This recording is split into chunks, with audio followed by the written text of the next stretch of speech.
You are listening to The Curse of February 14th, a Three Rivers Ranch romance, Book 11, written by Liz Isaacson, narrated by Becky Dowdy. Lead me in thy truth, and teach me, for thou art the God of my salvation. On thee do I wait all the day. Psalms 25, verse 5. Chapter 1. Cal Hodgkins dusted his palms together as he left the stables at Bowman's Breeds, located out at Three Rivers Ranch. He took a moment to enjoy the dusky light and perfect temperatures at this time of year. October was definitely the best month to be outside in Texas. "You going to the dance tonight?" Garth Alstrom paused as he walked past, fully turning when Cal didn't answer right away. "There's dancing," the foreman of the ranch continued, a playful twinge in his tone. "Cookies, costumes, girls." A full-fledged smile galloped across his face with the last word. Cal gave him an obligatory smile. He liked dancing, that was for sure, and cookies. He could do without the costumes, though he'd sent his 6-year-old daughter a yellow princess dress so she could be appropriately dressed for her first-grade Halloween party. Her mother and his ex-wife had sent pictures from the festivities earlier that day. "Maybe," Cal said, thinking of his quiet cabin and the grilled cheese sandwich he could enjoy with a documentary about professional wrestling he'd found last weekend, but hadn't had time to watch yet. Garth, another silver-haired man like Cal, ducked his hat and continued on his way. Done with the horse care for the day, Cal strolled toward his cabin, his mind already wandering through the fields at the ranch he loved so much. "You going to the dance?" Sawyer asked. "Maybe," Cal told the cowhand. Step, step, step. "You going to the dance?" Bo asked. "Maybe," Cal told his next-door neighbor. He'd just reached his steps when Bennett stuck his head out of the barn doors. "A bunch of us are fixin' to go to the dance at 7:30. He grinned at Cal like they were old pals. Sure, Cal liked hanging out with the boys, but that was exactly the problem. They were boys, none of them over 30. He was the only one who'd been married, the only one with a child who came to the ranch every other weekend, the only one who lived in a cowboy cabin alone. "You're welcome to come." Bennett stepped out of the barn fully and leaned against the side of it. "Come on," Bennett said. "You can't stay cooped up here all weekend. It's Halloween." He said it like Halloween was some great holiday not to be missed. Cal couldn't say he didn't fit with the other boys, wasn't interested in women, even though at 39 years old, he didn't fit, and he wasn't interested in finding another mother for Sabrina. But a companion for himself? He sighed. 7:30? Bennett whooped and crossed the gravel path between the barns and the cabins. "You'll have fun, Cal." "What are you dressing up as?" "Cowboys." Bennett grinned and practically skipped back into the barn. Cal couldn't help chuckling, and he had to admit that his heart took a bit of courage at not having to spend the evening alone. He usually liked being alone, but it had been a difficult week of work, dealing with a couple of pregnant horses on the ranch, and then an accident at Bryn's that left 2 of her champion trainees hobbling around. He hurried into his cabin and showered, putting on his best cowboy clothes, the ones he normally wore to church each Sunday. He got his grilled cheese, and he managed to squeeze in a few minutes of that documentary before he headed through the barns to the parking lot. He didn't have to look far to find the boys heading into town. The truck looked full already, with 4 men piled in the back. Their laughter rang through the clear air and almost made Cal turn around and go on home. But Bennett had seen him, and he waved and said, "Come on, Cal, we're gonna be late." "It's 7:25, Cal said as he appraised the options for seating. "Saved you a spot in the cab." Bennett grinned at him and leaned closer. "Had to convince Sawyer that the old man needed it." He laughed as he danced away from Cal's disdainful look. "Get in, Cal." Cal got in. The 45-minute drive into Three Rivers was filled with chatter between Bennett and his cabin mate, Beau. All the boys at the ranch called them B&B because they never seemed to go anywhere without the other. As if their similarities weren't already enough, they were dating a set of sisters in town who, of course, would be at the dance tonight. Cal listened to them talk about how they'd recognize the girls, as they were very excited about the prospect of a masked ball. That got Cal's attention. Masks? "All the women are wearing masks," Bennett said. "I just know I'm going to fail at picking out Ruby." "So I'm not even going to know who I'm dancing with?" Cal shifted on the seat. "Nope." Cal looked out the window, running through his options. He could go get ice cream at the shop down the street, wander the town until Bennett called and said it was time to go. He could— "You're going," Bennett said. "I can practically see what you're thinking." "What if I have to dance with Margaret?" Cal asked, not wanting to be rude, but, well, he simply couldn't do that again. Not that he'd ever danced with her, because the very idea sent a shudder through his muscles. "Oh, Margaret," B&B said at the same time. They exchanged a glance, which didn't lift Cal's spirits at all. "You guys gotta keep her away from me," Cal said. "We've gotta—" Beau started. At the same time, Bennett said, "Sure, boss. Double wingman at your service." He turned toward the downtown park, where the summer dances and other town festivals were always held. With 3 blocks still to go, the vehicles started thickening along the curbs. Bennett pulled over into the next spot he saw, and everyone piled out of the truck. 7 cowboys made quite the scene as they made their way to the party in full swing in the park. Cal automatically hung back while the other boys forged on, almost infected by the vibe in the country music staining the air. Cal had fallen back 3 paces before Bennett turned to find him. "Come on, boss," he called, and Cal wished he wouldn't call him boss. He wasn't anyone's boss. It was just something Bennett called every man older than him. Cal didn't come on. Something shook him inside. Probably all the bodies on the dance floor that had been laid over the grass, or the dozens of people who wore masks. Any of them could be Margaret. He lifted a red plastic cup of punch to his lips and drank the sugary sweet liquid. Maybe he could just hang out here until he was sure Margaret wasn't here. "Come on," Bennett shouldered him, and Cal tried to twist away, only to find his second wingman there to block him. Together, B&B practically shoved him away from the refreshment tables. "She's the one," Bennett said under his breath, and pointed to a tall, lithe woman wearing a tight pair of black jeans, a tank top in the same shade, and a brilliant pair of orange monarch butterfly wings. Her sun-kissed skin shone like the moon among all the black she wore, including a mask in the shape of butterflies' wings. She definitely wasn't Margaret, and Cal found himself voluntarily walking toward her. He glanced right, expecting to see Bennett there to give him some advice, but Cal was very much on his own. The butterfly wore a pair of black cowgirl boots with pale blue stitching in the shape of wings. She seemed hardly able to walk in the boots, but she continued toward him as if they were tethered together by some unknown line. "Hey," Cal said when they were a few paces apart. She didn't speak, but simply stared at him with blue-gray eyes behind the black mask.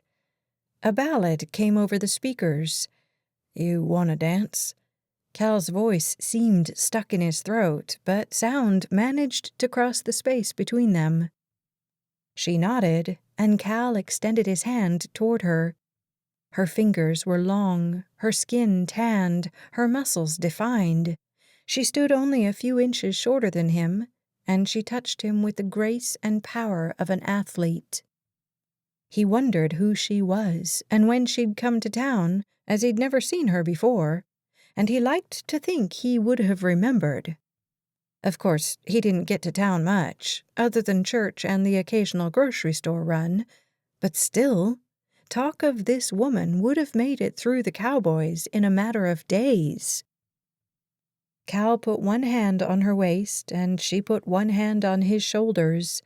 They swayed, and Cal cursed himself for his slow tongue. But Butterfly didn't seem to have any problem with his lack of conversation, and she made no attempt to make small talk.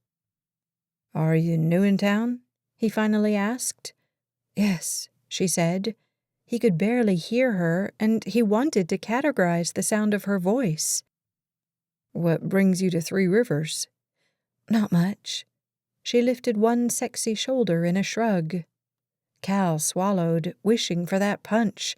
He glanced around, trying to find a familiar face, and being met with only blurred features and garish masks. Butterfly stumbled in her two big boots, and Cal steadied her. He tipped his head down, the brim of his hat nearly touching her forehead. Her wings bobbled, and a chuckle covered the awkwardness between them. "You okay?" he asked. "Just fine." She strengthened her grip on his shoulder, and he didn't mind that one little bit. "What's your name?" she asked. "Cal Hodgkins." A quick smile passed her lips, but it didn't even get close to her eyes. He watched her, sensing something turbulent had brought her to Three Rivers. He understood the feeling, the pull the town had to wounded souls. He'd come to Three Rivers after his divorce 4 years ago, thinking he'd just stay for the night, thinking he was just passing through. Then he'd met Heidi Ackerman in her bakery, and the woman had found out he was a veterinarian, and that was that. Cal didn't know that at the time, but he could see it now. Could see God's hand in leading Cal to that bakery on that day, at that time. Heidi was Squire's mother, and Squire owned the ranch that had given Cal a purpose in his life. In many ways, that quick stop at the bakery for breakfast had saved Cal's life. The song ended, and Butterfly stepped out of his arms. Cal's hands fell to his sides, lifeless. A sense of complete emptiness filled him, for no reason he could understand. She ducked her head, and a lock of dark hair fell across her mask.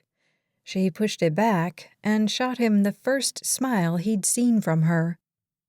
Her eye caught something over his shoulder, and all happiness left her features. "I have to go," she said. "Wait, what's your name?" Cal called after her, but the butterfly spun and hurried away. She stumbled, almost tripped, and continued. She reached the edge of the dance floor, the edge of the crowd. If she left the area, the darkness would swallow her in those dark clothes. Cal hurried after her. "Wait," he tried again. She glanced over her shoulder, and that was her undoing. She stepped onto the grass, and down she went. Hard, too. Cal shot forward, ready to help her up, help her back into his arms, where he wanted her to stay until he could get her name and phone number. But she was more agile than he'd given her credit for. She leapt to her feet and took off into the darkness, leaving behind one black cowboy boot. Cal reached the spot where she'd fallen, and he searched the darkness for a glimmer of her wings. "Wait," he said softly to himself, before bending to pick up the winged cowgirl boot. Chapter 2. Katrina couldn't believe she'd gone to this small-town party. She'd known it was a mistake, but her costume was a simple affair her roommate had on hand as her backup costume. A pair of wings, a mask, a set of 2 big cowgirl boots, both of which she really needed for her new job out at Bowman's Breeds the following week. Now she'd have to buy another pair. "It's just money," she muttered to herself. If there was one thing Trina had, it was money, but she'd learned that money didn't buy happiness, or love, or privacy, something the Beatles had never sung about. And privacy was extremely important to Trina Salisbury. But oh, how that cowboy had called to her, tall and broad, with silver hair peeking out from underneath his black cowboy hat. She'd been drawn to him as if she were the south end of a magnet and he the north. She ducked behind a thick tree trunk and reached down to remove the other boot. A sigh slipped through her lips. Libby would be so disappointed. She'd shopped for 2 hours for those boots. At least the wings and mask were still in place. Trina wished she could wear the mask all day, every day, at least until the story of her breakup and subsequent disappearance got buried by something more interesting on the sports news channels. An image of Carlos's face flashed through her mind, and Trina straightened. No one here knew about their messy, now broken relationship. It was why the Texas Panhandle was perfect for someone like her. The people here liked cowboys and horses and football. Tennis wasn't anywhere near their radar, and no one had recognized her in the 3 days since she'd arrived in town. Her appointment at the salon the following day would further ensure she remained a nameless, unremarkable addition to this town. "Please help me blend in here," she thought, wondering where the mental energy went. No matter where, she managed to slip under the cover of darkness and back to her apartment around the corner from the bank without running into anyone else. Libby didn't return home for hours, by which time Trina had carefully hung the monarch wings and changed out of her tight black clothing. She pretended to be asleep, even when her giggly, auburn-haired roommate whispered, "Trina, are you really asleep?" No, she wasn't really asleep. She'd slept little since the public breakup, her nerves always on standby, her mind always revolving around whether the cashier at the gas station in a town she didn't even know the name of might be looking at her curiously. She woke the following morning, so she knew she'd fallen asleep at some point. But she didn't feel refreshed or ready to face the day. It had been a long time since she didn't know exactly what every minute of every day would look like, smell like, feel like. A long time since she'd had this level of white-hot anxiety running through her, and it wasn't because she was up against the #1 player in the world. No, this sick feeling in her stomach, this sick feeling that never went away, was because she was trying to be something she wasn't, and she'd never done that before. When she was ranked number 19 in the world, she played like it. She trained and fought and ran down every ball until she was in the top 10 women in the world. And then she played like them, all the way to #1, where she wanted to end her career. But Carlos... "Hey, you're up!" Libby beamed at her as she secured her hair into a ponytail. "I'm going hiking with this dreamy man I met last night. You want to come?" "No," Trina said automatically. No way she was getting in between Libby and this dreamy guy. "Did you even stay for one dance last night?" Libby sat on her bed opposite of Trina. "Yes." A smile ghosted across her face at the mere thought of Cal Hodgkins. "One dance." Libby shook her head, a low giggle coming out of her throat. "I guess that's what you promised." "I texted you when I got home, too," she said. Libby patted her knee like this big bad Texan world would eat Trina right up if it weren't for her. "Yes, you did. Thank you for that." She bounced to her feet. "Well, I don't want to keep Levi waiting." She grabbed her purse and slipped on some very not-hiking shoes before turning back. "You'll have to tell me all about your one dance when I get back." "Sure, yeah." Trina agreed just to get Libby to go. It was exactly that kind of conversation that had Trina faking sleep and wondering when Libby would return so Trina could make sure she wasn't there.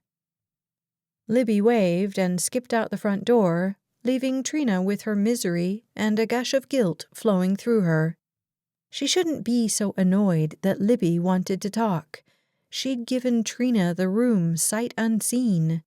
The fact that Trina had said, "I'll pay for 6 months up front," had probably helped. "Apologize later," she told herself as she went to get ready for her hair appointment. Monday morning found her in a new pair of cowgirl boots. This time, brown leather peeked up at her from beneath the hem of her jeans, but they didn't make her a cowgirl. But they made her look like one, and that was all she needed until she could figure out how to actually become one. "I'm looking for Bryn," she said upon arriving out at Three Rivers Ranch and entering the building she'd been told to look for. A cowboy glanced over at her from a stack of shelves where he was working. "She's out in the stables." "Oh, Trina would need to look up exactly what a stable was, and she wondered for a flash of time if her phone had Wi-Fi out here. She had a sinking feeling she'd need to learn a lot of horse vocabulary before the day ended. "Cal will take you out." He nodded to someone behind Trina.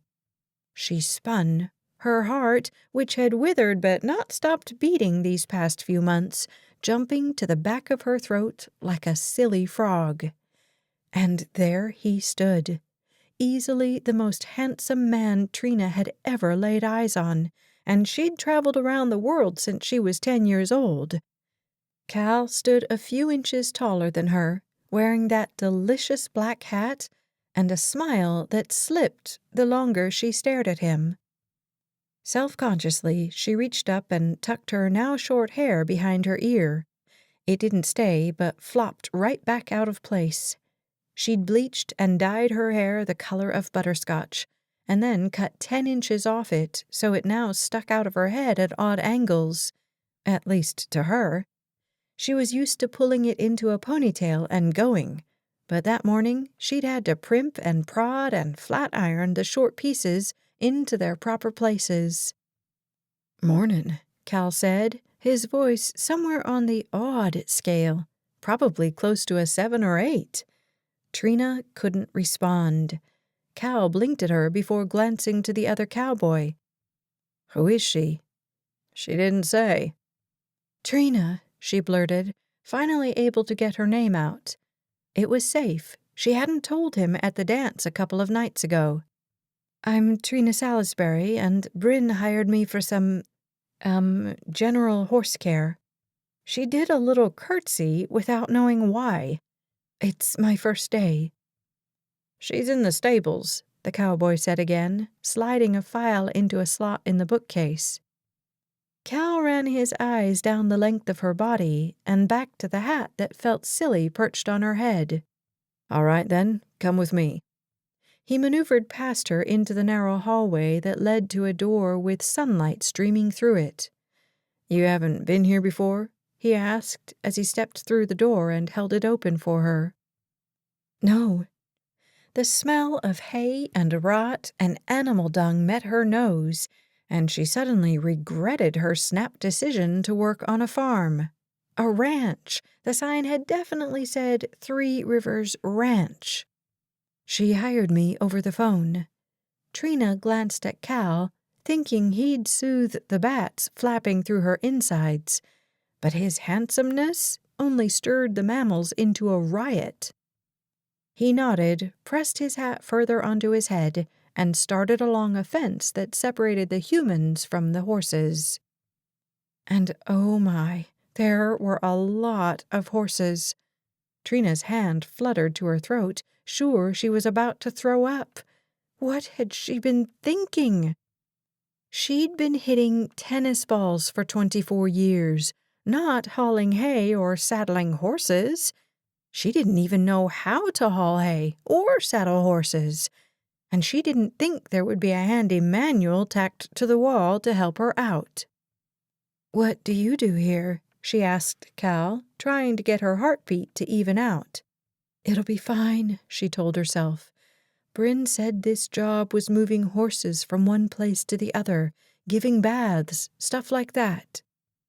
Stuff like that had been Bryn's exact words, and now Trina wondered what stuff she really meant.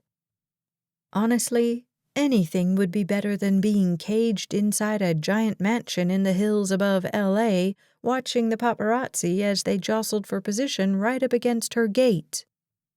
"I'm a veterinary technician," Cal said over his shoulder. "Squire Ackerman, he owns the ranch, is the lead vet, but I have a specialization in large animal care, and with all the horses out here, Squire needed a number 2. Cal was anything but number 2, but Trina kept that thought to herself. Still, she enjoyed the view from the back as he led her out to the large, square U-shaped building with a wide aisle down the middle. Horse stalls lined both sides, and every item was hung exactly in its place.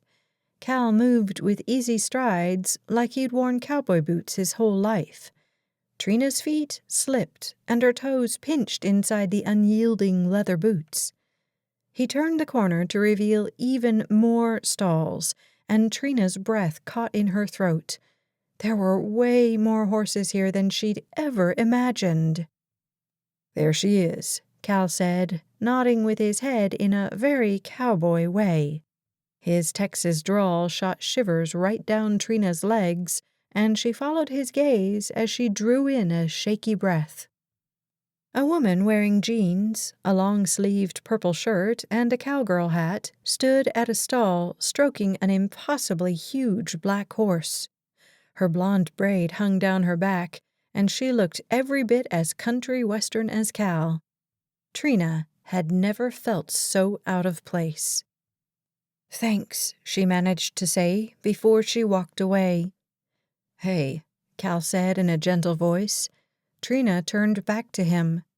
He once again devoured her with his eyes, and Trina's face flushed with heat. "Do I know you? Have we met?"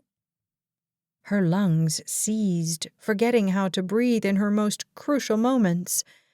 I don't think so. I've only just come to town for the job." Cal stalked closer, his gorgeous lake blue eyes narrowing. "You've only just come to town?" "Well, I've been here for a couple of weeks." She almost cringed with a lie. A fib, really, and who cared? Cal would care, she thought. Though she hardly knew him, he seemed like the type to value honesty and integrity above all else. Which was exactly why he could never know who she really was, where she really came from, or why she'd come to Three Rivers.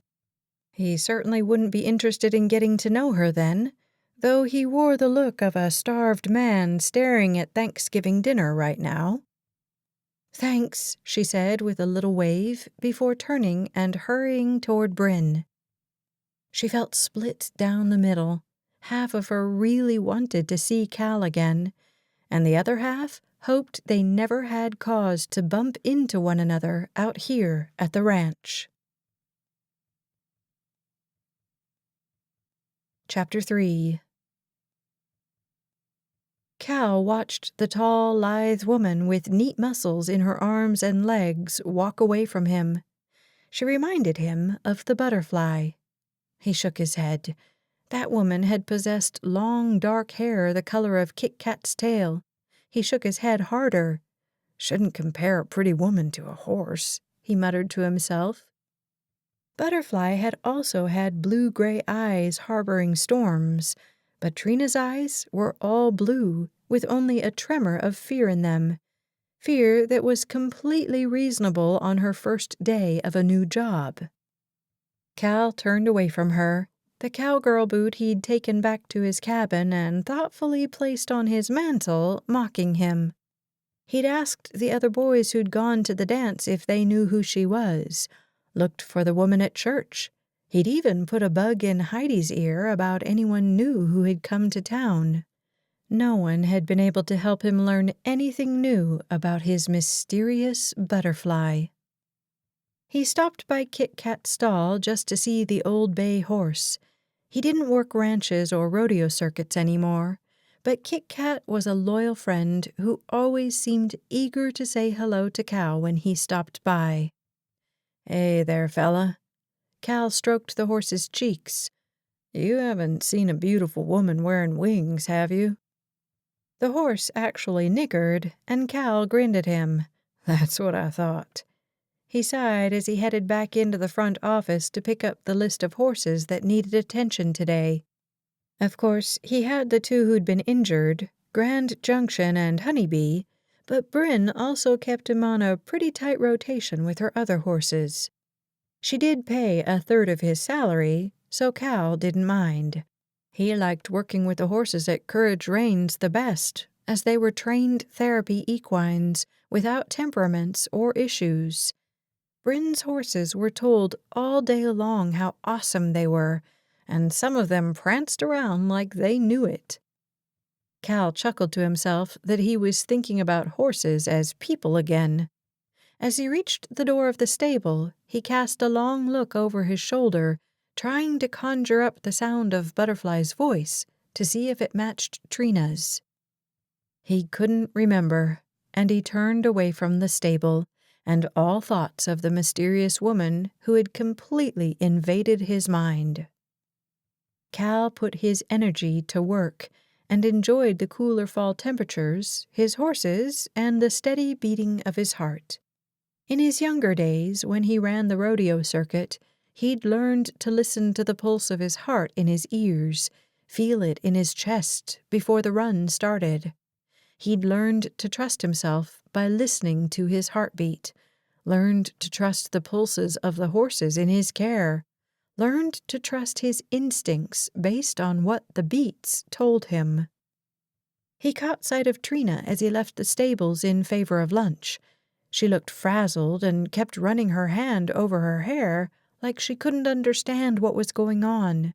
She danced away from the horse when she should have gone toward it, and Cal's lips twitched upward.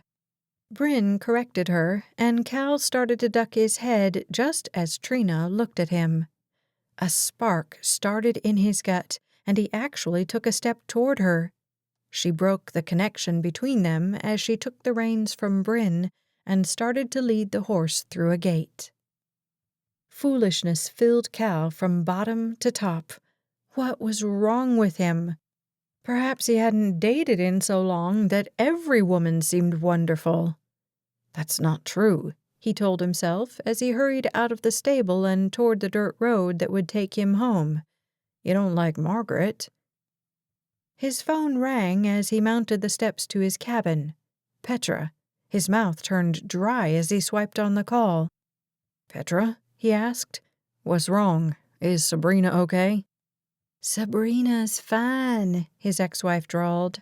"Why do you always ask if she's okay?" "I don't know," Cal said, avoiding the argument. He asked because Petra only called when something wasn't okay.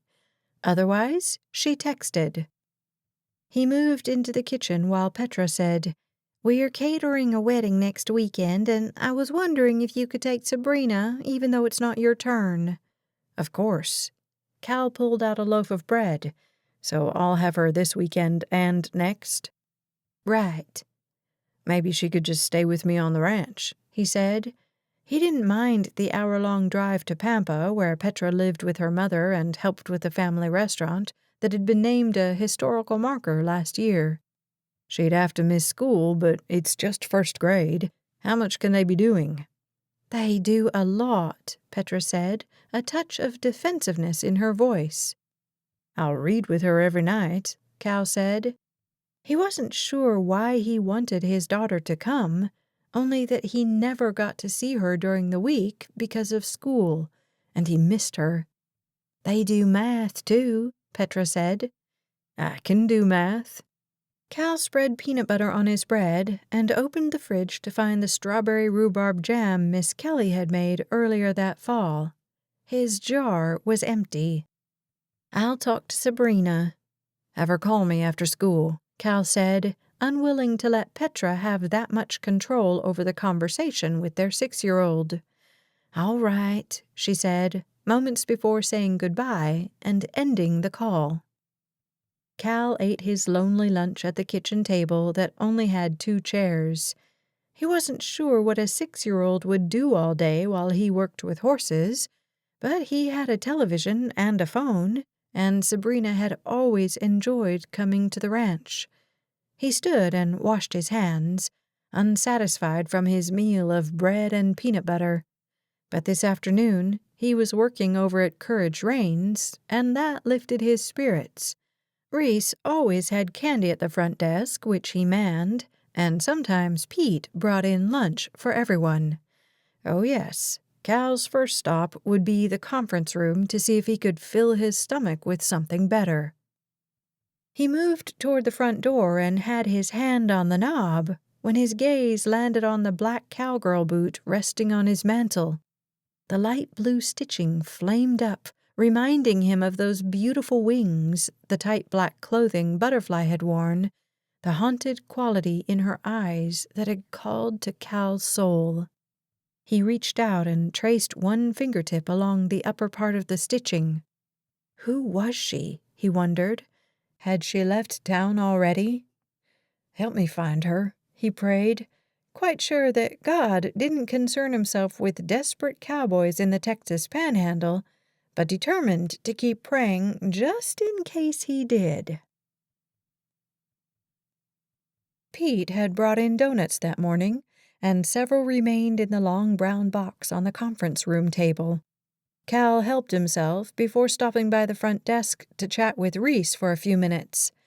The other cowboy handed him a list of 3 horses Pete had identified for checkups that day, and Cal took the hint to get to work. Courage Rains shared barn and stable space with the ranch, so Cal headed across the street to find the appointed horses. The ranch didn't have quite the 5-star accommodations as Bryn did, so he had to open a door to enter the stable.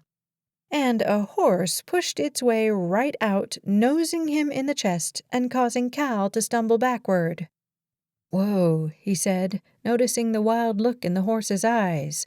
"Whoa there." He caught hold of the reins and managed to get the horse stilled. "Oh, you got him."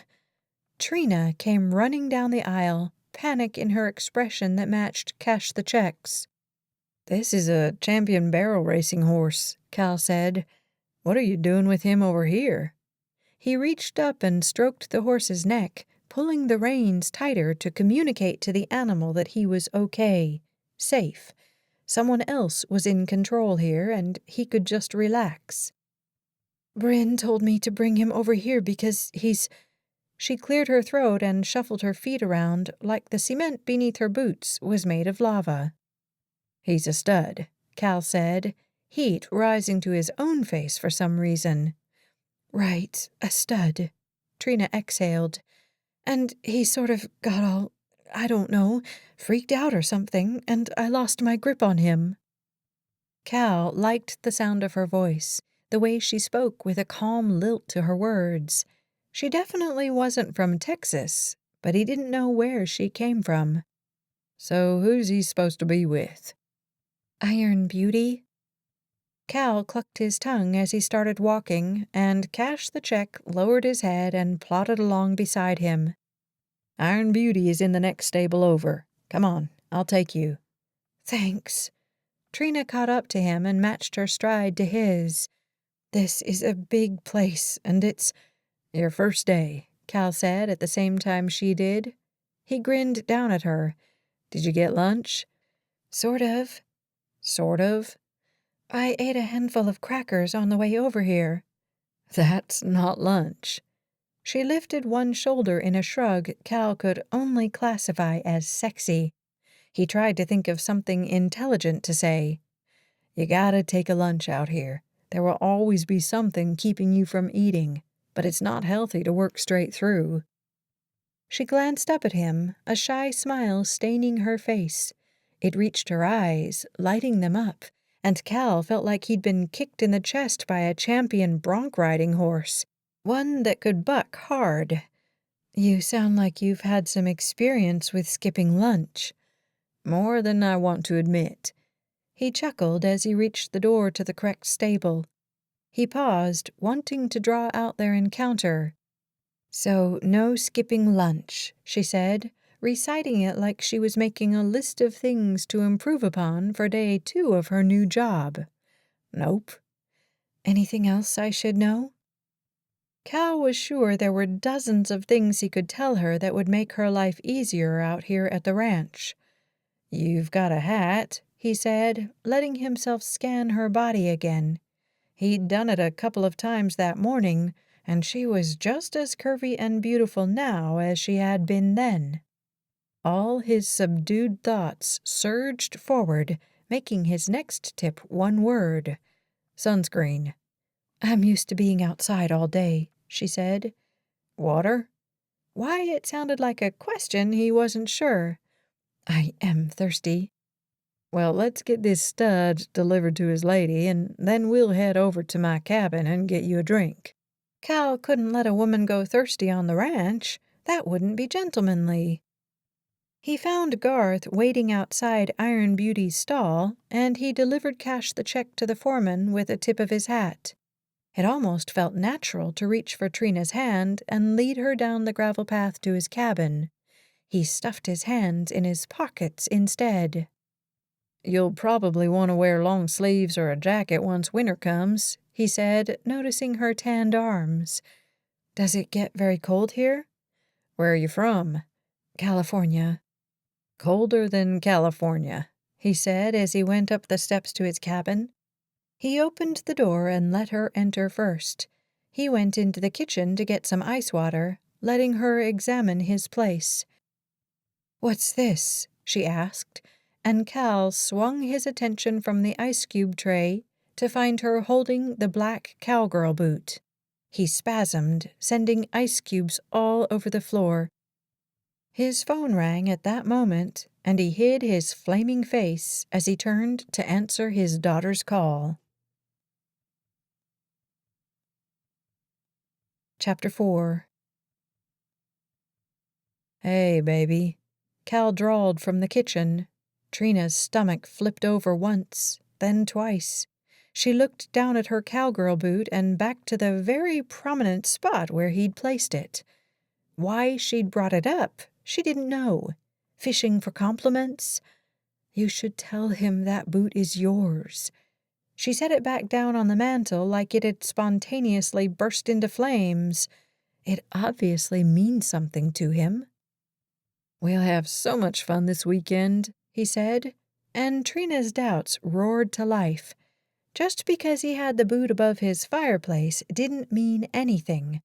And she didn't want him to know they'd met at the masked ball. Number one, he'd ask a lot of questions about the change to her hair.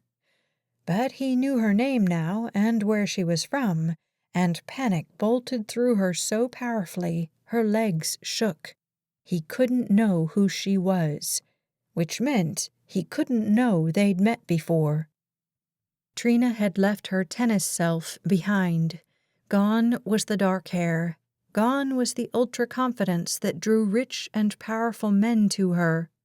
Though one glance at where Cal still stood in the kitchen, and she felt a rich and powerful attraction to him. "Listen, sweetheart, I have to go. I'll see you Friday night." He grinned at whatever the person on the other end of the line said and ended with, "Love you too, baby. Bye." So he had a girlfriend. Great. Trina had never needed a drink so badly, but she'd wanted to escape one other situation more than this one, so she stayed put, right there in the man's living room. He finished filling her glass and presented her with an ice-cold drink, his gaze sweeping over the cowgirl boot and landing on her. "Where are you living?" he asked. "Just around the corner from the bank," she said. "I have a roommate." She gulped the water to get herself to stop talking. Is she new in town, too? Who? Your roommate. Oh, no, I think she's lived here for a while. Just the state of Libby's bedroom testified of that. Trina was pretty sure Libby had mentioned having a cat, but Trina had never seen one in the apartment. Why? His boots scuffed the floor as he shimmied around. He cleared his throat, and Trina found a gorgeous blush staining his neck. She wanted to reach up and remove that cowboy hat, really see the full effect of his silver hair. She reined in her scattering hormones, reminding herself that he was probably way too old for her. "I'm looking for someone," he finally said. "Did you happen to go to the Halloween dance a few nights ago?" The water sloshed in her stomach, reminding her that she'd eaten very little that day. She blinked, and the handsome features of Cal's face blurred. "No," she heard herself say, "but I think my roommate did." Eagerness edged his eyes now. "Really?" Trina needed to get out of there fast.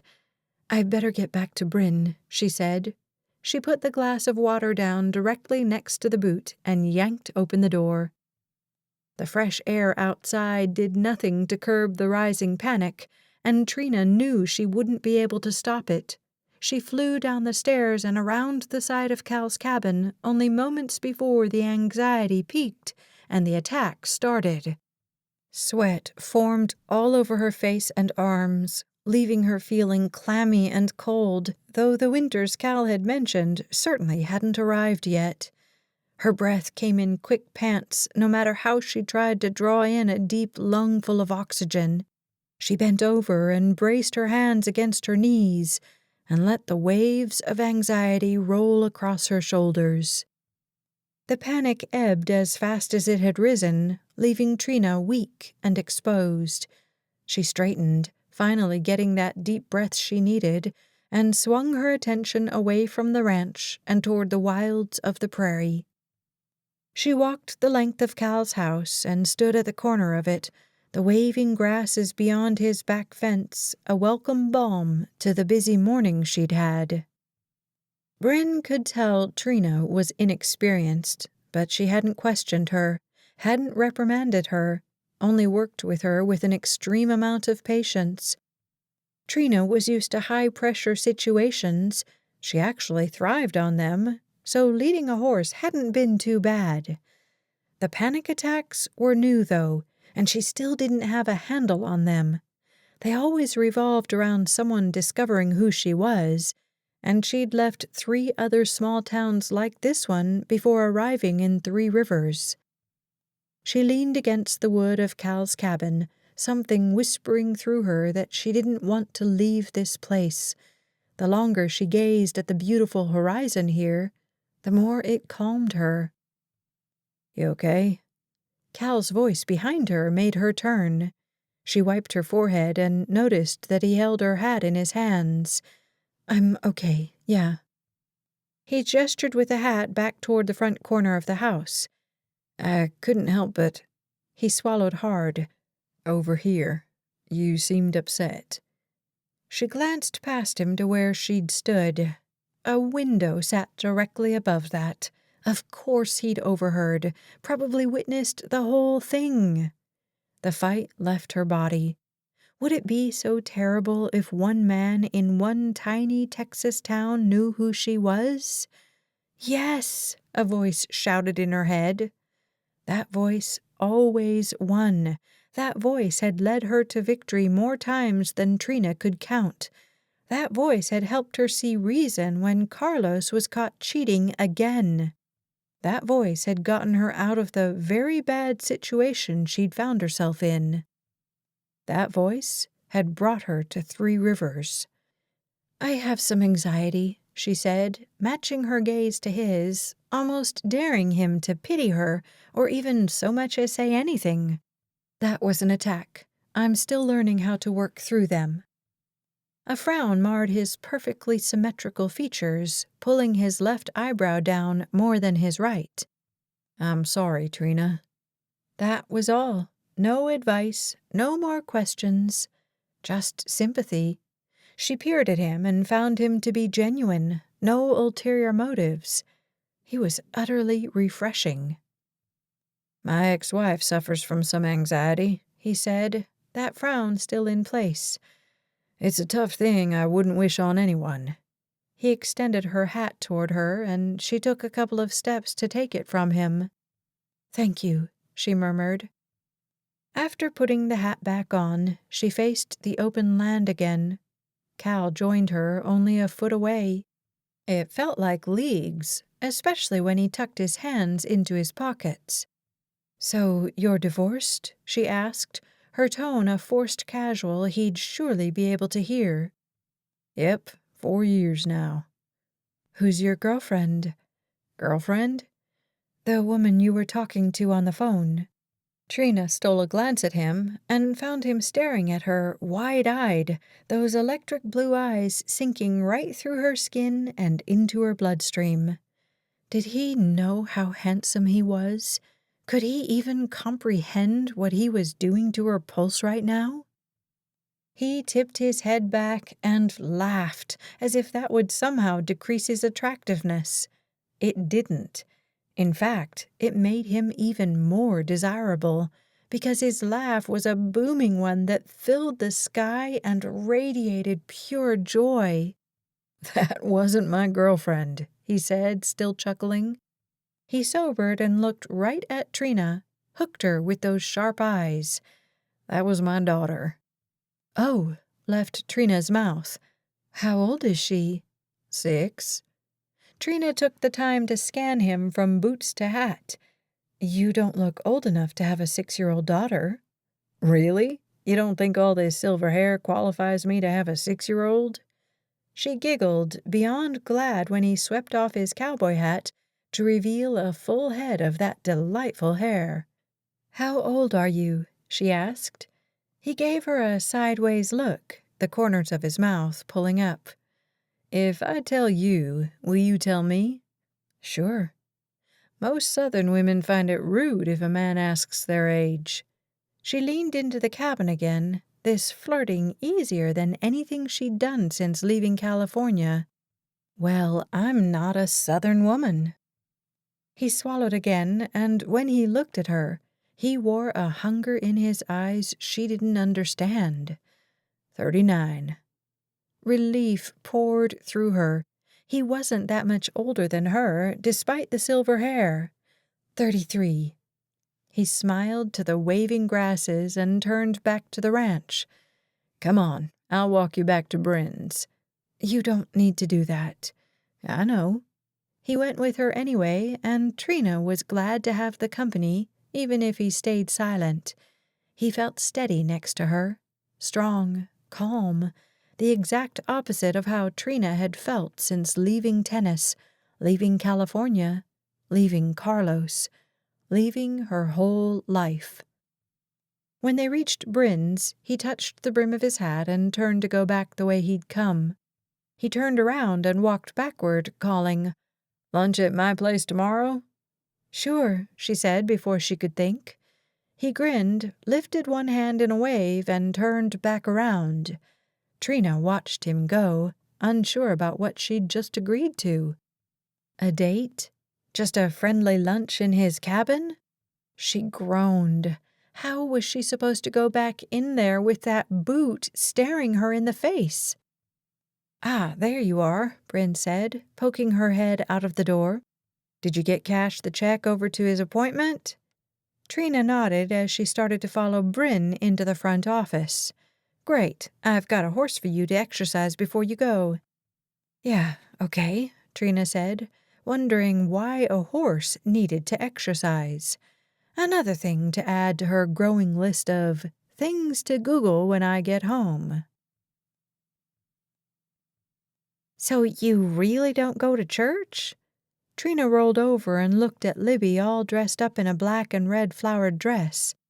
Considering Trina was still in bed, unshowered, without a dress to her name, unless her tennis skirts counted, no, she really didn't go to church. "You go on without me," she said. "But I went without you last week." Libby pouted, and the teenager act would have been complete with a little stamp of her heeled foot. Trina pushed herself into a sitting position. "Look, Libby, I don't really go to church." "But it's the best place to meet men." Trina gave her roommate a patient smile while silently contradicting her. The ranch was definitely the best place to meet men. There were at least 10 of them out there, single, and working with her in close quarters for hours every day. She didn't find any of them as intriguing as Cal, and she'd managed to eat lunch at his cabin a few times without completely falling apart. He didn't ask her about her roommate again, or the dance. Didn't even so much as glance toward the boot when they were together. "I don't want to meet a man," Trina said, speaking the truth. Cal was different. Cal was Cal. She wondered if he'd be at church with his daughter, thinking maybe it would be a good idea to see if Libby had anything Trina could borrow. She then wondered how many churches there could possibly be in Three Rivers. Probably a dozen, and it would be impossible to know if Libby went to the same one Cal did. Then her pampering and borrowing would be for naught. "Well, you'll at least come to the church dinner this weekend, right?" "Church dinner?" "The pastor puts on a Thanksgiving Day dinner for everyone. He provides all the turkey, and we bring the sides. It's a lot of food and fun." Libby let her words hang there, like turkey and mashed potatoes alone would be enough to entice Trina to come. And because Trina had spent years eating bars specially formulated with exactly the right proportions of carbs and protein, she said, "Yeah, that sounds fun." Libby squealed, pivoted on her heel, and left Trina to go back to sleep. She didn't, but began plotting ways she could work the church Thanksgiving Day dinner into her conversations with Cal. Maybe she could sleuth out whether he went to church, and if so, which one. She'd enjoyed talking to him this week, and she'd even managed to figure out a few things regarding the job. She could lead a horse now, feed and water the horses, shovel out stalls, and find her way around the ranch, courage reins, and Bryn's training facilities. But if she were ever asked to ride a horse, well, that wouldn't go well. She couldn't even saddle one of the beasts, though she had been watching how-to videos online for the past few days. She'd found a really great channel and had been devouring the videos, from brushing down a horse to shoeing a horse. Trina found she enjoyed the work. It was different than getting up at the crack of dawn to hit balls with Carlos. Different than going to the gym after 8 hours on the courts and running until she felt like puking. Different than signing autographs and flying all over the world and always, always, always having to look perfect, act perfect, be perfect. Her phone chimed, and she picked it up from the nightstand next to her bed. Her mom. "How did the new job go last week?" "Great," Trina tapped out. "I'm glad. Still not going to tell me what it is?" "I'm doing great, Mom, really." "Your dad and I are worried about you. Jackie, too." Trina scoffed at the mention of her sister. Jackie had been texting since Trina left months ago, but it was never in the vein of worry or caring about where Trina was or how she was doing. Instead, she always mentioned Carlos and how upset he was that Trina had left him right in the middle of the tour. As if Trina didn't know when she'd left, as if Carlos had a right to be upset after what he'd done. "I'm somewhere safe, and I have a job, and things are going really great." Trina sent the text, aware that she'd used great multiple times.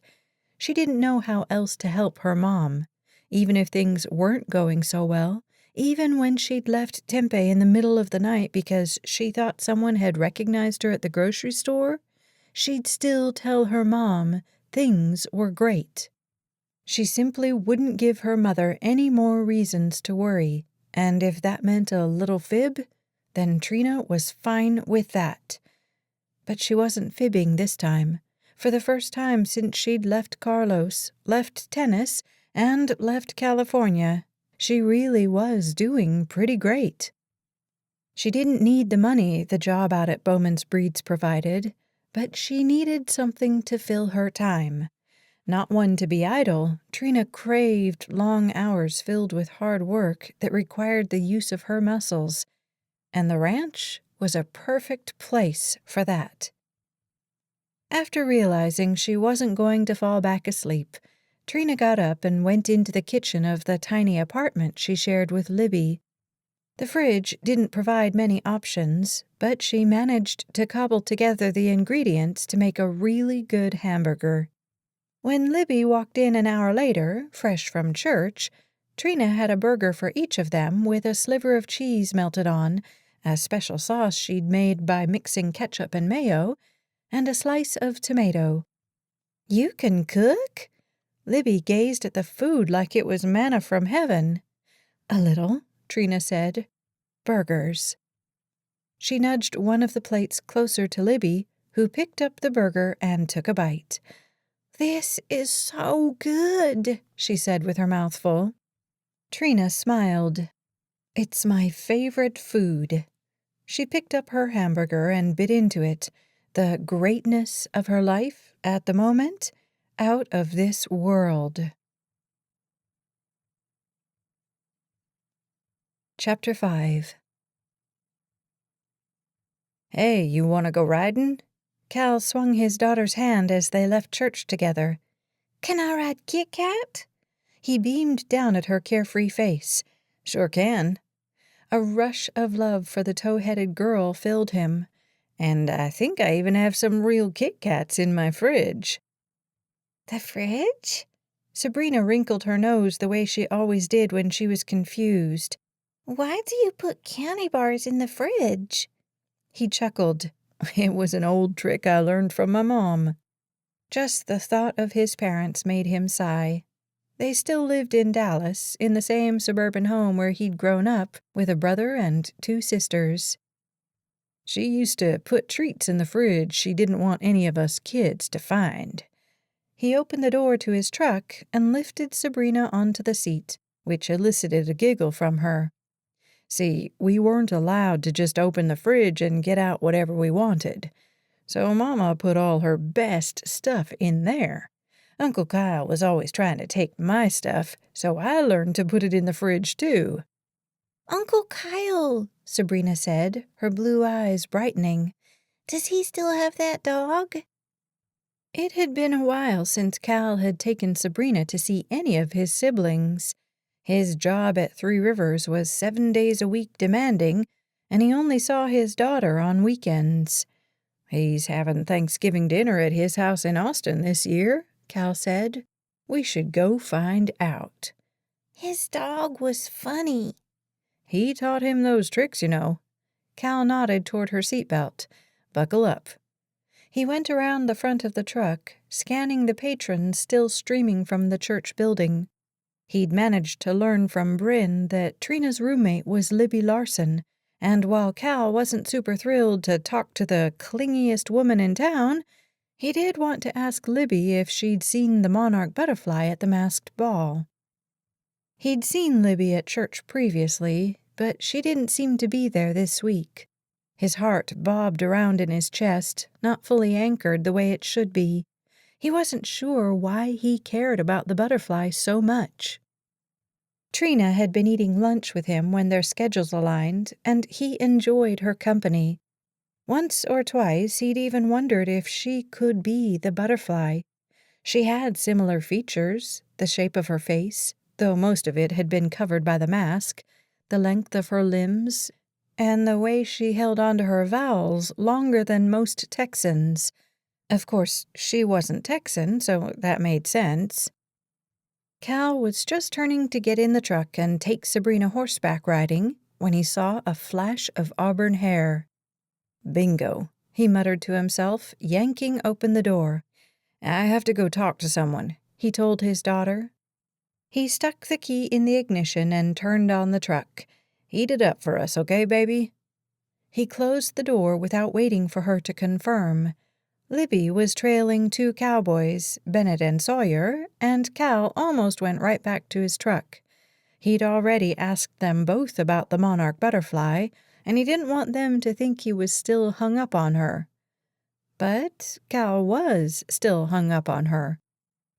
And so he renewed the purpose in his stride and called, "Libby," while she was still several paces behind the other boys. She turned toward him, and he lifted his hand in hello so she'd know he was the one who'd called. Her face scrunched up for a quick beat, and then she smoothed over the confusion with an astronomical smile. "Cal Hodgkins." She swayed her hips as she stepped off the curb and joined him in the parking lot.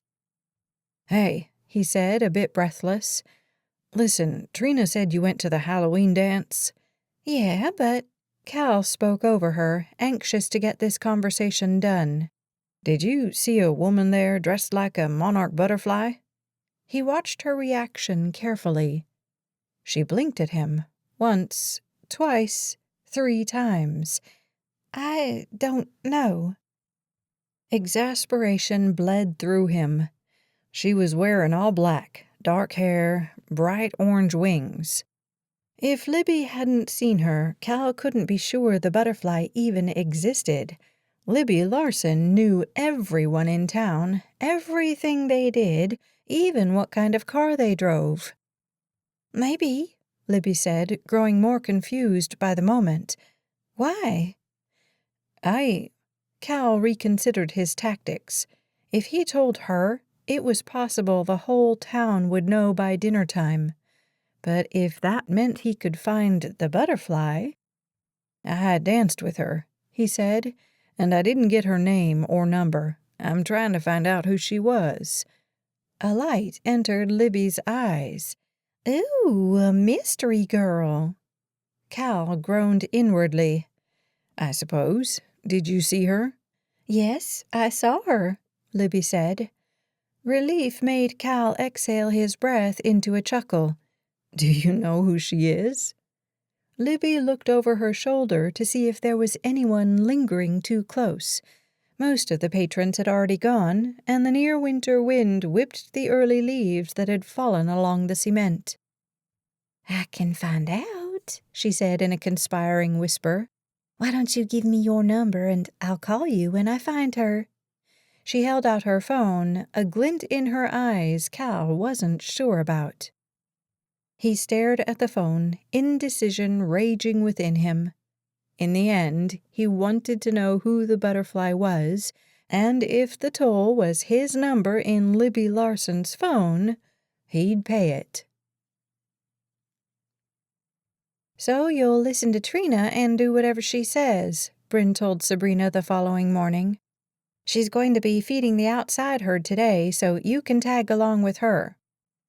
Cal smiled down at his daughter, then flashed a grateful look in Bryn's direction before settling his gaze on Trina. Her lips shone in the morning light, not with color, but she'd still put something shiny on them. He pulled his eyes from her mouth, giving himself a little shake. His blood ran a little hotter, and warmth crawled up his neck when she didn't look away from him either.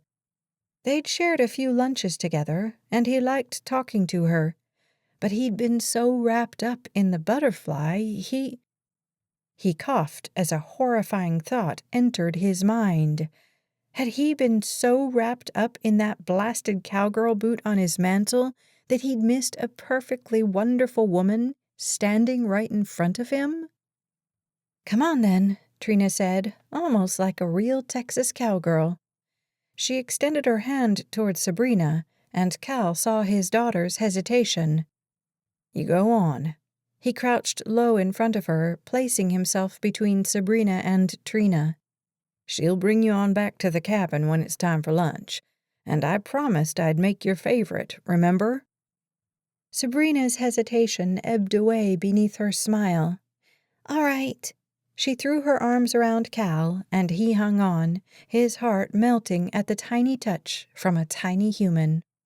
"All right," he repeated as she stepped back, and he stood up. He nodded toward Trina, and Sabrina latched their hands together. Cal purposely kept his eyes on the ground, his emotion over having Sabrina on the ranch with him so overwhelming. Bryn patted his bicep and walked away, and Cal gathered up his courage to look at Trina. Attraction and desire glittered in her eyes the way the sun danced on water. Cal stared right back, the draw between them that had been there since the first moment he'd met her in the lobby of Bowman's Breeds. For some reason, he wondered if that was the first time they'd really met. She ducked her head and tucked her too short hair behind her ear. "Let's go, Sabrina." She went down the aisle, letting Sabrina skip ahead of her. Cal turned away, his chest laboring to hold a decent breath for longer than a moment. "So you like her, huh?" Bryn said, sidling up to Cal. "What? No." Cal pressed his hat further onto his head. "Well, I'm over at the ranch today. Text me if you need me." He started to walk away when Bryn called, "You have to check on Grand Junction and Honeybee." "Yeah, of course." He detoured around the bend in the U and went down to the very end where the two heeling horses had been bunking together. Grand Junction greeted him at the door, hardly a limp in his movement at all. They were healing well, and Cal jotted a few notes on their care sheets so Bryn would know to keep giving them the medicine and exercising them with care. Then he got the heck out of there before he went in search of Trina and demanded to know if she was the monarch butterfly he'd danced with. He hadn't brought up the boot again, hadn't asked her if she'd gone to the dance again, hadn't perpetuated the conversation about Libby. She'd had a panic attack last time he'd asked, and he didn't need a repeat of that. The week went quickly, with only silence on his phone. Libby didn't call. She didn't text. Cal didn't have her number, and he didn't want to come off as desperate. But as the week ended and another one started, the taste of need filled his mouth. He needed to know who the butterfly was, needed to see her again, talk to her, and in his fantasies, he kissed her. Cal felt like he'd lost his mind. He didn't fantasize about women. At least, he hadn't in years. He worked with horses, was content, and spoiled his daughter on the weekends. When he dropped her off at Petra's on Sunday night, Cal asked, "Can I take her to my brother's for Thanksgiving? She wants to see if he still has that German shepherd that can give high five." "We have a big event here at the restaurant," Petra said, standing in the doorway and not allowing him entrance. He didn't need to go inside to know what it looked like. The stench of new upholstery wafted out to him, and he wondered how much she'd spent replacing items that didn't need to be replaced this time. Her shopaholic tendencies were more of a hoarding sickness, despite what she claimed, and she'd bankrupted Cal before filing for divorce and moving back to the apartment behind the restaurant her parents owned. Cal had been forced to sell everything he had to pay the credit card bills, all the foolishness in the world landing on his shoulders. He'd left his life in hill country behind and followed Petra north to the Texas Panhandle. He'd managed to get a job at Three Rivers Ranch, only an hour from the restaurant, and the dissolution of their marriage had been taken care of swiftly. Sometimes a blip of sadness stole through him, but most of the time he knew he was better off without her. He wasn't sure if she felt the same, but she seemed to be able to go to work and take care of herself and Sabrina. His daughter showed up with clean clothes and hair, and Petra's hoarding didn't extend to garbage or expired food. Cal was thankful for that, and he prayed for his daughter's safety and well-being constantly. "Maybe she can miss the event for a year," Cal said coolly. "Just think, she won't be underfoot while you're baking." Petra looked as if she never got outside, with skin as pale as onion skins. A flicker of the woman he'd met at a rodeo event in Idaho emerged, and he grinned. "I think she'd like to go to Austin," Petra said, brushing back her blonde hair. Cal gave her his best smile, and the corners of Petra's mouth twitched upward. For a moment, he saw the family they'd been, and the family they could have been, if not for her mental illnesses and her refusal to address them. "Bye, Daddy." Sabrina wrapped her arms around Cal's waist and hugged him tight. He patted her back and bent down when she backed up. "You gonna be sleeping good tonight, baby?" he asked. She put both hands on the sides of his face and peered right into his eyes. Eyes so like his that his heart twisted and ached. "I'll be sleeping fine, Daddy." He nodded once, wishing with everything inside him that his life were different, that he didn't have to leave her here. He felt like this every weekend, and he knew what it took to tear himself away from Sabrina, make the lonely walk down the dirt driveway to his truck, and get himself back to the ranch that had saved him. So he did exactly that, sure in the knowledge that if Sabrina was scared or uncomfortable or worried or anything, she'd have said she didn't think she'd be able to sleep that night.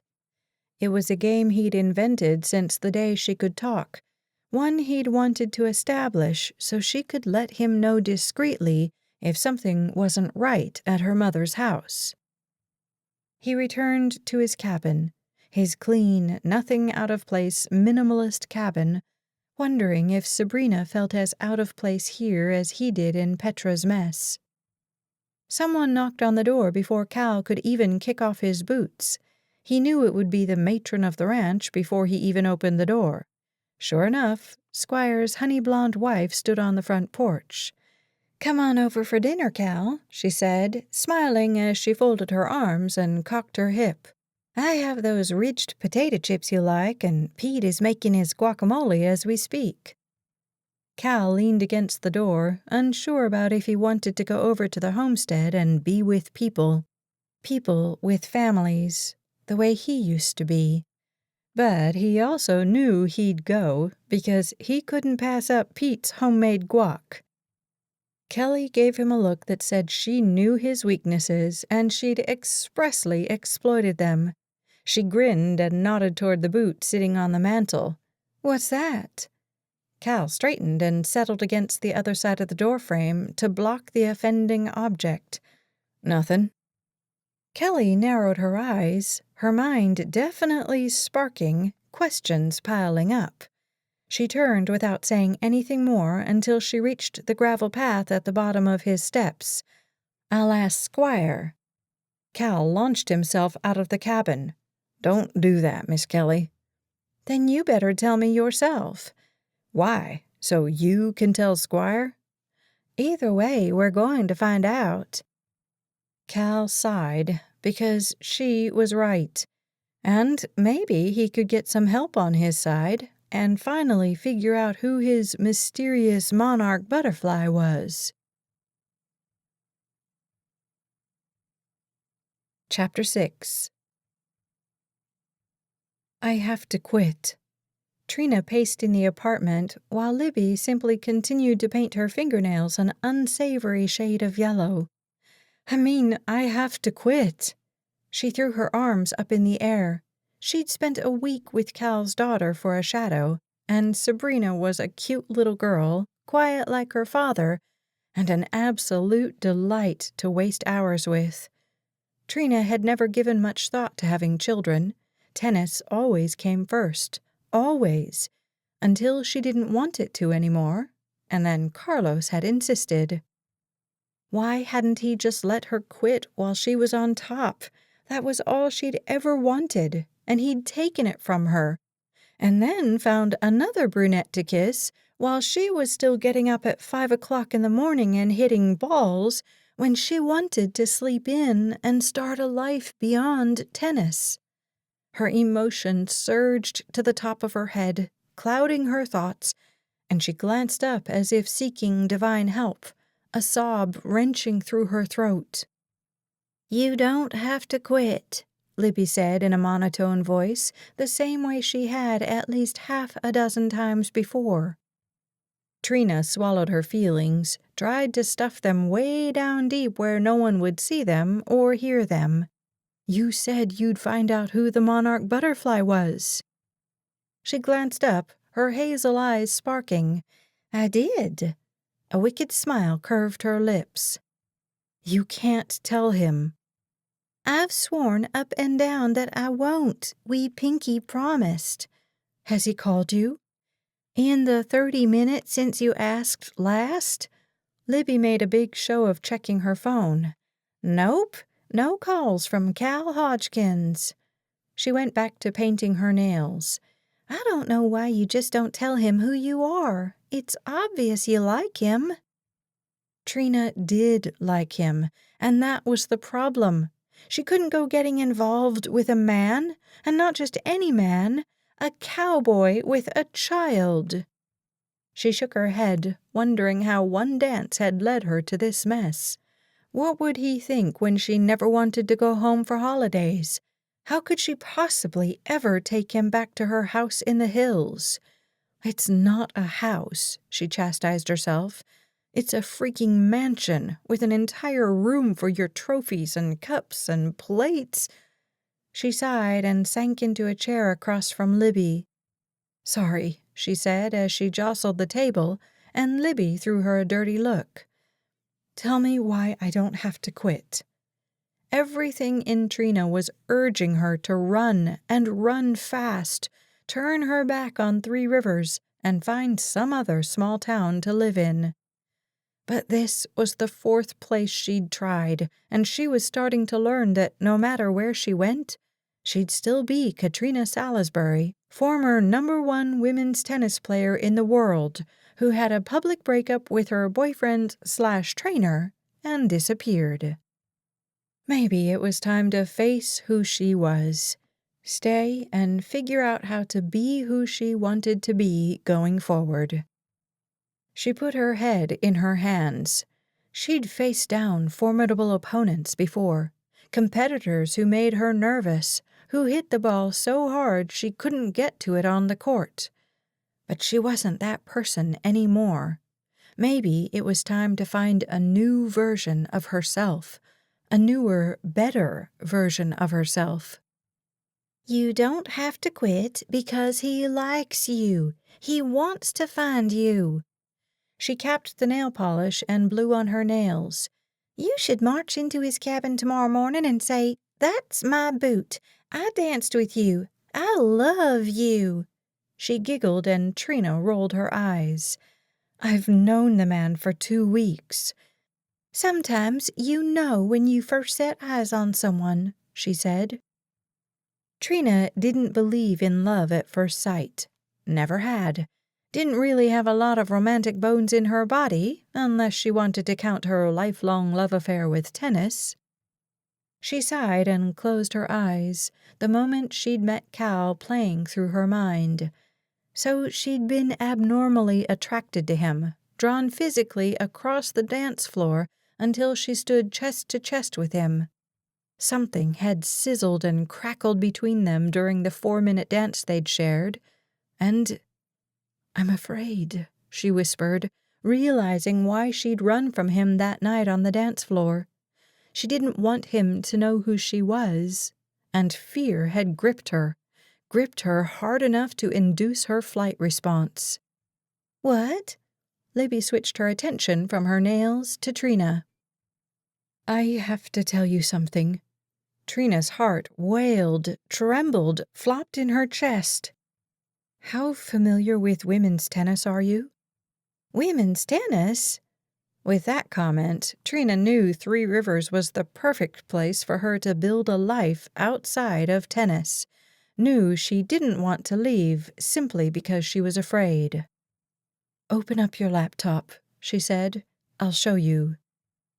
Libby complied, and Trina Googled herself, getting pages and pages of pictures and articles in less than half a second. She wanted to delete them all. "No, you don't," she told herself. And she didn't, not really. What she'd wanted, to leave tennis on her terms, had been taken from her. Taking a deep breath and slowly releasing it, she turned the computer back to Libby. "That's me." Libby stared at the screen, her eyes wide and curious. "Professional tennis #1 in the world?" She looked up, surprise and shock in her expression. "You were #1 in the world?" "For 64 consecutive months." Trina ran her hands through her short locks, hating them. She hated the color, too. It looked so yellow to her, nowhere near a natural blonde. Oh. So she'd found the pictures of Carlos and Trina, then Carlos and Amara, then Carlos and Giselle. "No wonder you paid 6 months' rent up front." Libby wore the same look in her eye that everyone did once they figured out she had money. A lot of money. Libby returned to the computer to get some more juicy gossip. "This was months ago," she said after only a few seconds. She leaned away from the laptop. "And you've only been in town for a few weeks." She didn't wear any judgment in her face, and when she asked, "Where have you been?" it wasn't with any ill intentions. "Bouncing around," Trina said. She laid her head back in her arms. "And I'm tired. I just want to stay here." "Oh, my stars. You were just thinking about running again," Libby said. "Weren't you?" Trina nodded, her chin wobbling as her emotion got the better of her. She steeled her nerves and buried her feelings the way she'd been doing since the day she picked up a tennis racket. "You don't want Cal to know." "I don't want anyone to know." Libby closed the laptop instead of staring at another article, analyzing more pictures. Trina appreciated that, and she gave her roommate a weak smile. "I don't see how telling him you're the monarch butterfly has anything to do with your tennis career." Trina tried to explain it in a way that wouldn't hurt Libby's feelings. "People treat me differently once they know I've won Wimbledon." "Twice," Libby said with a grin. Trina blinked, and then a laugh burst out of her mouth. Libby joined in, and Trina released all the pent-up emotions she'd bottled up and carried around with her for the past 6 months. "So I'm texting Cal." Libby lunged for her phone while terror gripped Trina's heart. "I'll tell him," she said. "Let me tell him." But how she was going to do that, she had no idea. But her promise got Libby to lower the phone, and Trina felt like she'd just bought herself a tiny window of time. She didn't tell Cal on Monday. He was in a very bad mood, and she even skipped eating lunch with him to give him some space. She didn't tell him on Tuesday, as he didn't seem to be anywhere on site that day. She found out on Wednesday that he'd gone to Amarillo with Pete and Squire and Bryn to a horse auction. They didn't return until Thursday afternoon, and then it was all hands on deck as they unloaded 6 new horses. Friday, Miss Kelly fed everyone on the property, including all the employees at Courage Reigns, the equine therapy clinic, and Bryn's place. Trina didn't want to go, but her other option of dining alone with Cal while she stared at her black cowgirl boot was out, so she went. Cal came over to her immediately. "Hey there."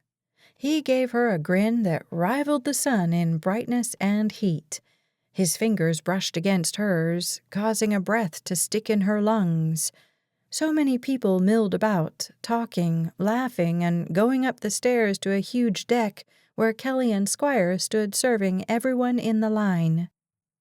"Do they do this often?" Trina asked, sticking close to Cal as he hung back from everyone else. "Every couple of months." He glanced up to the deck and back to Trina. "You want to take our chili back to my cabin?" Relief rushed through her. Absolutely. His grin made a reappearance. Great. He slid his fingers in between hers and held on with a tight squeeze. I've missed you this week. He released her hand, leaving her skin cold and her muscles, tendons, and bones tingling. Cal moved up the stairs, leaving Trina to stare after him. He missed her? Libby's voice practically shrieked in Trina's ears. Tell him today. He glanced back at her and gestured for her to come through the line with him. She joined him because the country version of Trina Salisbury wanted to. By the time they escaped the crowd and made it into the silence of his cabin, Trina needed some painkillers and an injection of patience. She groaned as she sat at his kitchen table. Rough week? Rough lunch, she said. He placed a plate of butter between them. What do you mean? I don't like crowds. Ah. He nodded and scooped up a bite of chili. I don't like tomatoes. How are you eating chili then? She giggled as she filled her spoon with tomatoes, black beans, and beef. I mean, it's tomato-based. I'll eat them in soups and stews.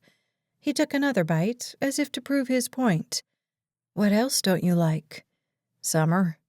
Summer? She stared at him. Everyone loves summer. You haven't lived through one in Texas, obviously. He grinned as he spread butter on his cornbread. I haven't, but I've traveled all over the world, been in a lot of hot places, sometimes during the worst times of the year. He should try London in July. Traveled all over the world, huh? He watched her from under the brim of that sexy hat, and Trina glanced toward the boot still sitting in his living room. It had been moved since the last time she'd been here, which meant he looked at it, picked it up, thought about it often. Yeah, in a previous life. She took another bite, everything inside her on fire, which had nothing to do with the jalapenos in the chili. She put her spoon down. Look, I have to tell you something. Shoot. He didn't seem worried about whatever she was going to say, but the words got lodged in her throat. Surprising, as she hadn't been able to come up with any words. Not really. When we met, Cal. A man whose head nearly hit the top of the doorframe as he leaned inside, knocked after he'd spoken. Surely Temple has thrown a fit, and she's gashed her leg on her stall. Bryn needs you. He glanced at Trina, noticing her for the first time. Oh, hello, ma'am. He ducked his head and retreated out of the cabin as fast as he'd come. Cal was already on his way toward the door. Stay as long as you like, he called over his shoulder. I'll find you later. He was gone just as fast, leaving Trina to whisper, We met at the masked ball. We danced one magical, beautiful dance before I freaked out and ran away. She looked at the boot. That boot is mine. There, she'd said it. Too bad no one was around to hear it. Chapter 7. The weather worsened the deeper into November the days went. Trina came over for lunch every day. Sometimes Cal entered his cabin to find her already there, sometimes seated at the table as she used his microwave to heat something from home, sometimes curled into the couch as she ate a peanut butter sandwich. And once he'd walked in to find her holding that black cowgirl boot and whispering something. He'd broken the physical barrier between them, and if she sat on the couch, he sat next to her. If she ate at the table, he ate across from her. He held her hand as they walked down the gravel path, and his dreams started to match his daydreams, all of them featuring a kiss with Trina. One day, the week before Thanksgiving, they strolled out behind the cabins, enjoying the sunlight even though the wind tried to chase it away. She claimed to love the open land, the wildness of it, and Cal had started to appreciate it more. He'd learned she didn't like social media, or athletes, or pomegranates. She did love a big, juicy hamburger, and rising early enough to catch the sunrise. They usually filled their limited time with chatter, but today they both stayed silent, at least until she said, "You go to church, right?" Surprise lifted his eyebrows. "Yes." "Every week?" "Most every week, yeah." "And you take Sabrina?" "Yes." Trina paused and looked up at him with scared eyes. Her tension radiated in the space between them. "Could I go with you this week?" Cal grinned. "Of course." He released her hand and tucked her close to his body, guiding her back to a walk. "Have you been to church before?" "No." "Not even as a little girl?" She shook her head, her hesitation swirling with the wind. He'd suspected she had a past she didn't want him to know about. She'd dropped enough hints for him to guess. Traveled all over the world, never been to church, and her hair had started growing in, and it wasn't naturally the color of the butterscotch discs his grandmother kept in a bowl on her front table. It was dark. Cal had all but given up on his monarch butterfly. He'd texted Libby a few times over the past few weeks, but she either ignored him or answered with a terse, "Don't know yet." He wasn't sure he cared to find the other woman. He had Trina right next to him, and he found her interesting and beautiful. He hadn't kissed a woman in a while, wasn't quite sure how much courage it took, didn't know how to tell if the moment was right, but he paused and turned toward her. "Trina," he said, his voice low and almost getting whisked away by the weather. "I sure like you." She tilted her head back to look up into his face, a smile filling hers. "I sure like you right on back." He cupped her face in his palms and lowered his mouth toward hers, slowly, painfully slowly, giving her a chance to escape if she wanted to. She didn't want to, because she stretched up to kiss him too, and when his lips met hers, an explosion of heat shot through him. He handled her gently, carefully, exploring her lips until he knew every centimeter of them.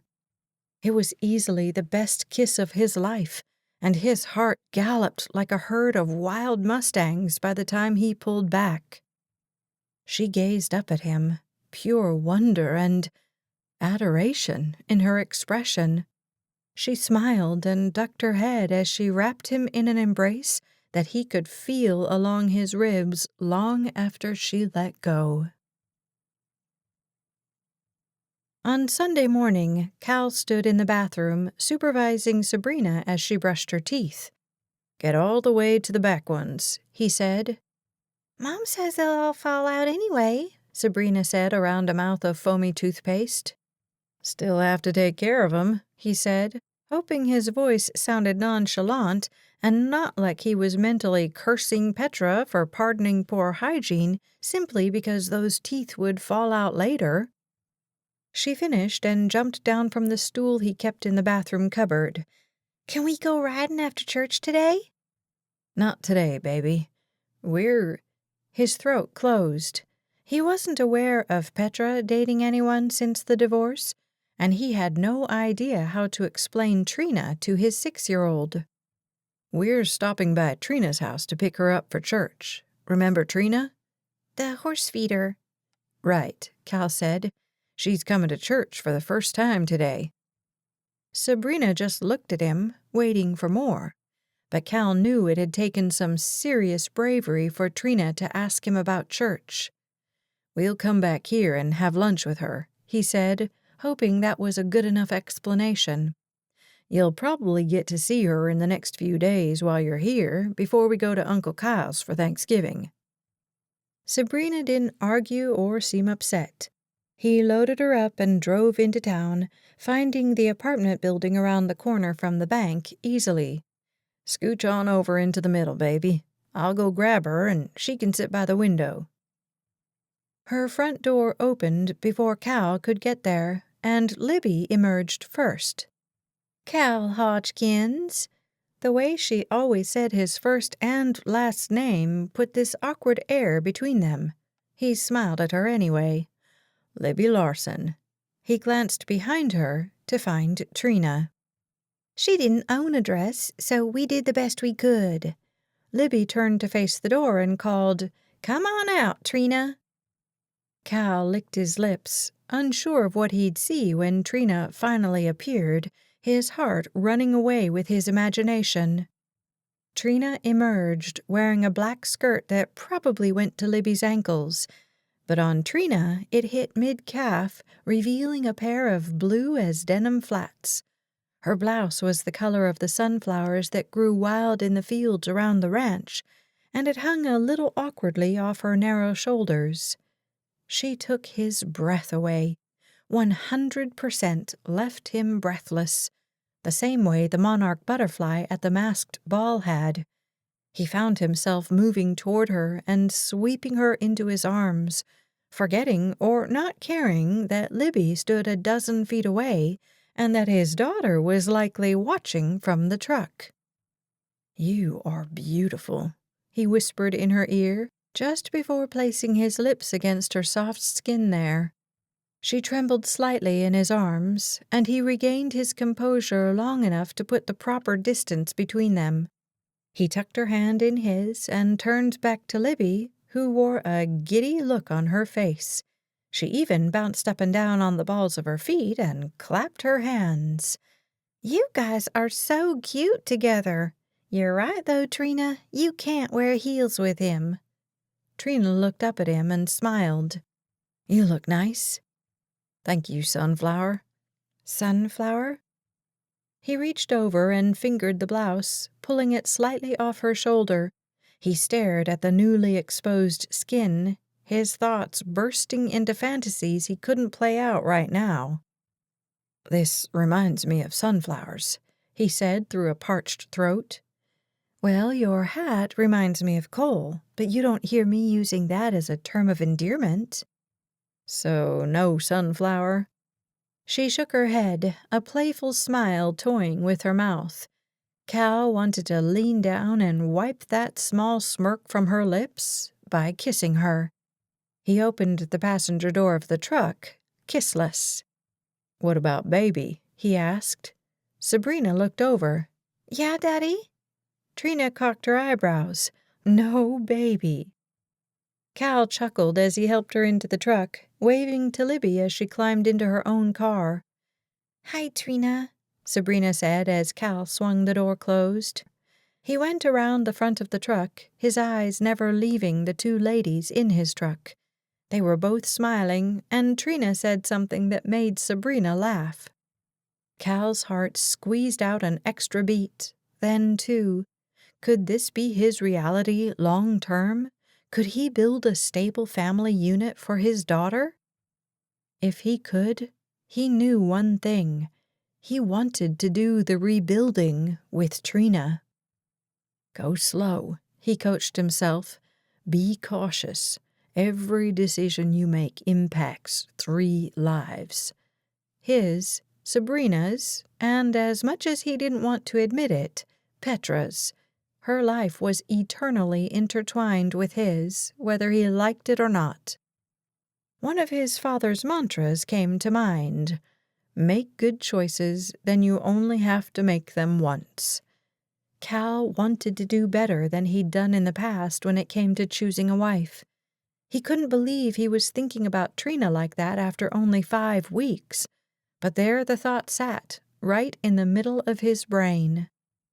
His parents would be at his brother's for Thanksgiving, too, and Cal couldn't wait to see everyone. Maybe they'd be able to help him make sense of his jumbled feelings, help him iron them flat and examine them. As he drove toward the church and parked, his thoughts turned heavenward, and he pleaded for help. Help with Sabrina. Help to know what to do and say with Trina to make her first day at church meaningful and enjoyable. "All right, ladies," he said as he took the truck out of gear. "Let's go." He got out of the truck first and waved for Sabrina to slide out on his side. He held her hand as he went around to help Trina, who also kept a firm hold on his fingers. "You okay?" he asked. "No one's going to. Well, I don't really know what people will do." He chuckled and lifted her wrist to his lips. "Expect a lot of staring, but that's about it." "Staring," she mumbled. "Great."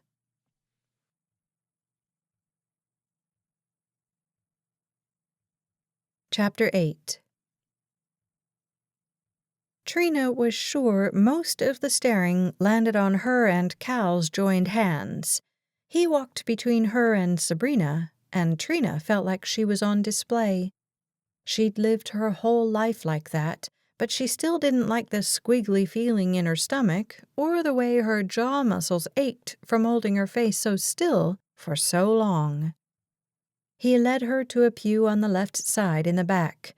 "We sit back here," he said, ushering Sabrina into the row first, "because Bree likes to leave as soon as the choir sings the last song."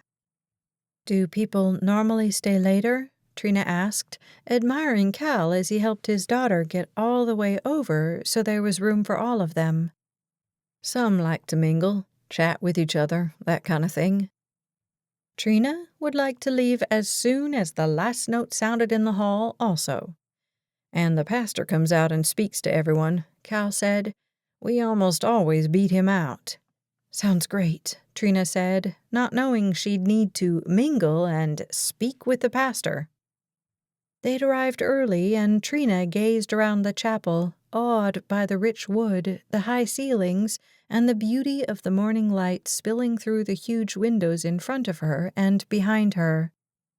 An overwhelming sense of gratitude filled her, reminding her of the many things in her life she had. Maybe it was the Thanksgiving season, or maybe she was finally figuring out who she was, but she closed her eyes and sent the simplest prayer toward the rafters. "Thank you." Her phone buzzed against her palm, and she flipped it over and opened her eyes to Mom on the screen.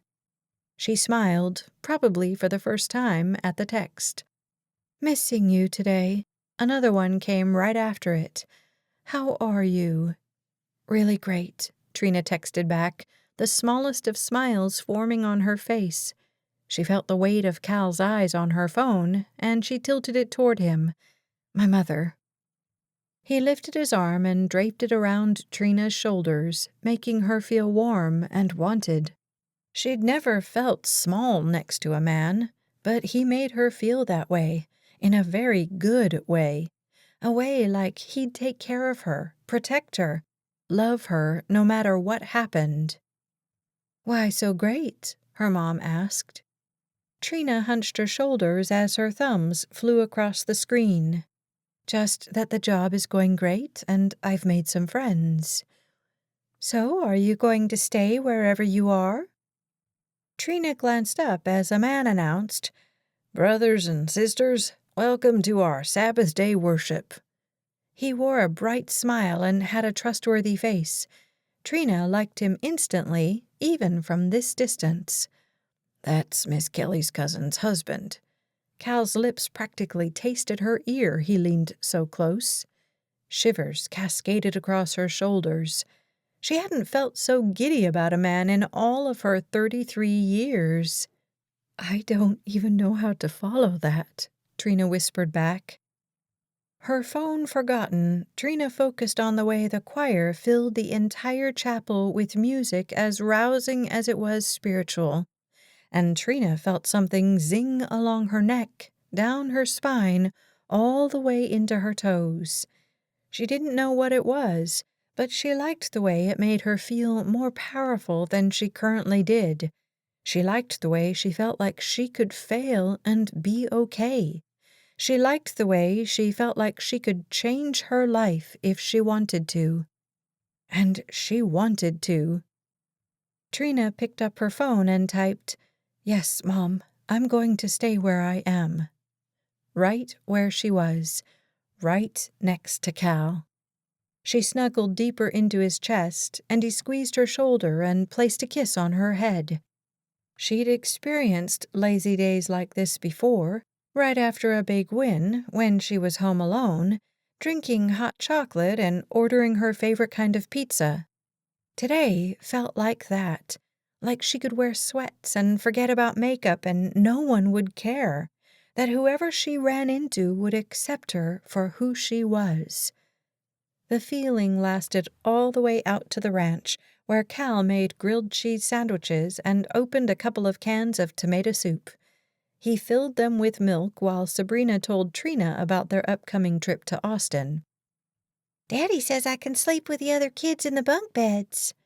"Where do you normally sleep?" Trina asked, settling on the couch and keeping one eye on Cal in the kitchen.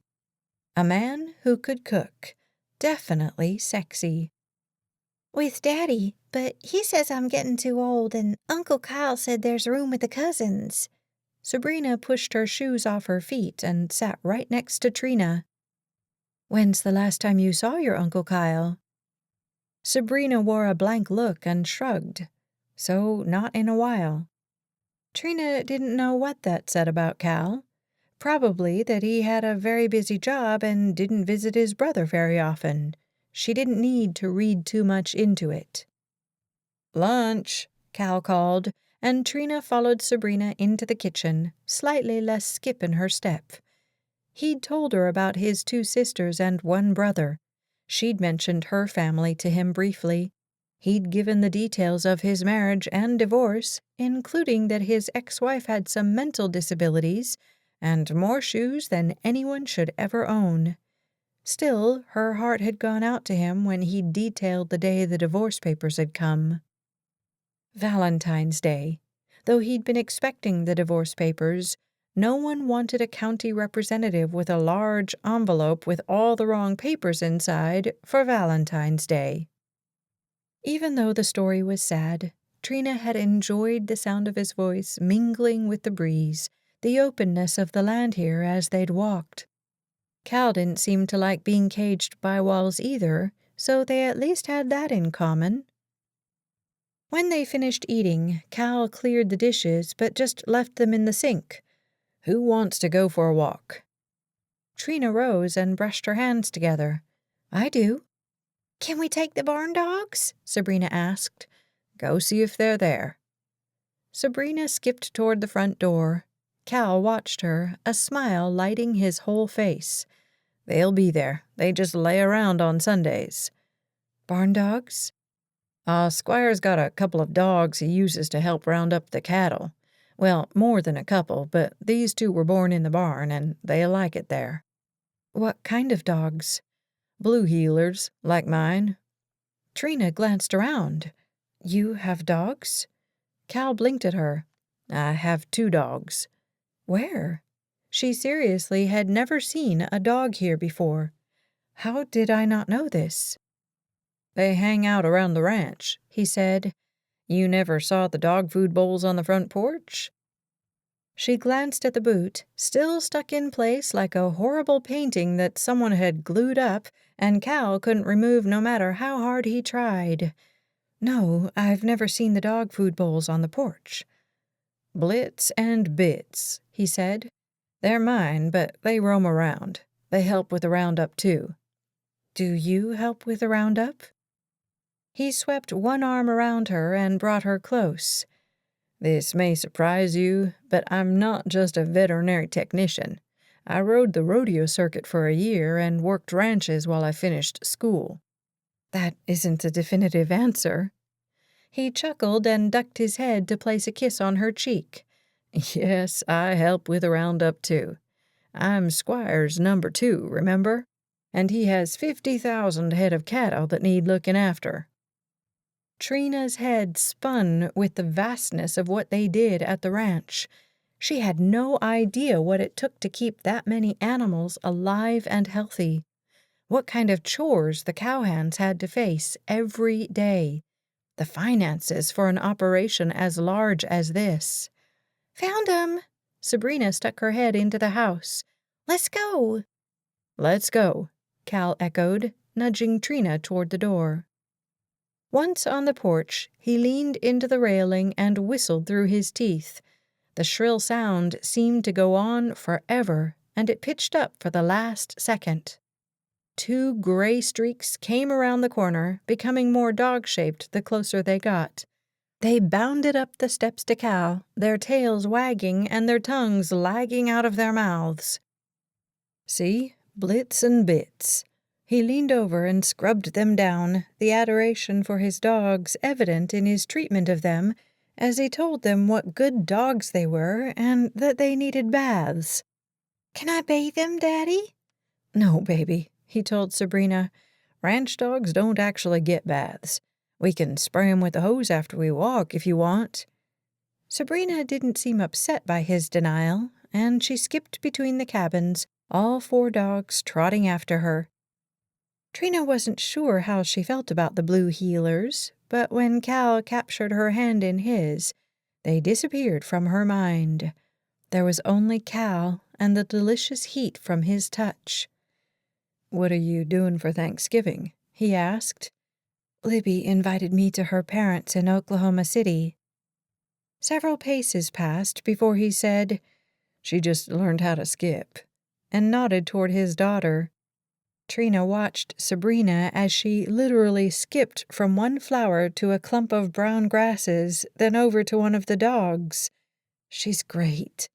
"I think so, but I'm pretty biased." He squeezed her hand. "What did you think of church?" "I liked it," she said, genuine happiness bubbling up inside her. "I really liked it." "That's great." Trina felt like the pieces of her new self were out there, swimming just beyond her reach. She just needed to grab them all and make them fit together. Maybe one of the pieces was the care of her spirit, something she'd never really done. "So you said you needed to tell me something," Cal said, his voice a bit on the guarded side. "The other day at lunch. Something about when we met." Trina's mind went from calm and relaxed to frenzied in a single breath. She searched her mind for what she'd said, but nothing came. She didn't want to ruin this perfect day with her confession about who she was. At the same time, she was tired of living with the weight of keeping her identity a secret. "Trina, what do you remember about when we met?" Cal gazed at the horizon. "I remember you were beautiful. Took my breath away." A kernel of warmth pushed against the truth she was withholding from him. She, more than anyone, knew that secrets had a cost, that they were never free. "I remember thinking I needed to ask you for help," she said. "Help?" "With the horses." "I don't follow." Trina cleared her throat, searching for the words. "I'm a California city girl, Cal. I have no experience with horses." He slitted his eyes and looked at her out of the corner of them. "You do now." "I suppose that's true." "Bryn has never said anything negative about you." "That's because she's really kind." Trina giggled, but it came out more strangled than anything else. "I watched videos on the internet to learn how to saddle a horse. I wasn't even sure what a stable was." Cal said nothing, and the space between them turned charged. "Bree," he called after his daughter, "don't go that way." He released Trina's hand and stalked away. He scooped up his daughter, and their laughter filled the sky. Still, Trina felt sure he was upset with her. She slowed and fell further behind, enjoying the time to herself the way she always had. At the same time, she didn't want to live with Libby forever, and she didn't want to live alone either. She hadn't lived alone as an adult, ever. She always had security, or an assistant, or her parents. She drew in a deep breath and watched as Cal turned back to her. Something had definitely changed in his demeanor. In the past, Trina wouldn't have cared. She'd have restrung her racket, toughened up her mental game, and gone out there to crush the competition. But this wasn't tennis, and Cal wasn't her opponent. and she didn't like the person she used to be. So it was time to do something different, be someone different. Chapter 9. Cal wasn't great at bottling his emotions to deal with later. He wasn't sure why his annoyance switch had been flipped when Trina had mentioned that she'd taken a job she had no right to even apply for. He'd hurried away from her before she could discover his frustration, but it hung like a scent on the air, and she wasn't stupid. Quite the opposite, in fact. "You like her too much," he told himself for the 10th time since picking her up that morning. Since he'd kissed her, he'd thought about little else. He wanted to see her in the morning before he brushed his teeth, see her puttering around the kitchen at lunchtime, heating up a container of last night's leftovers, see her in the last moments before he closed his eyes and fell asleep.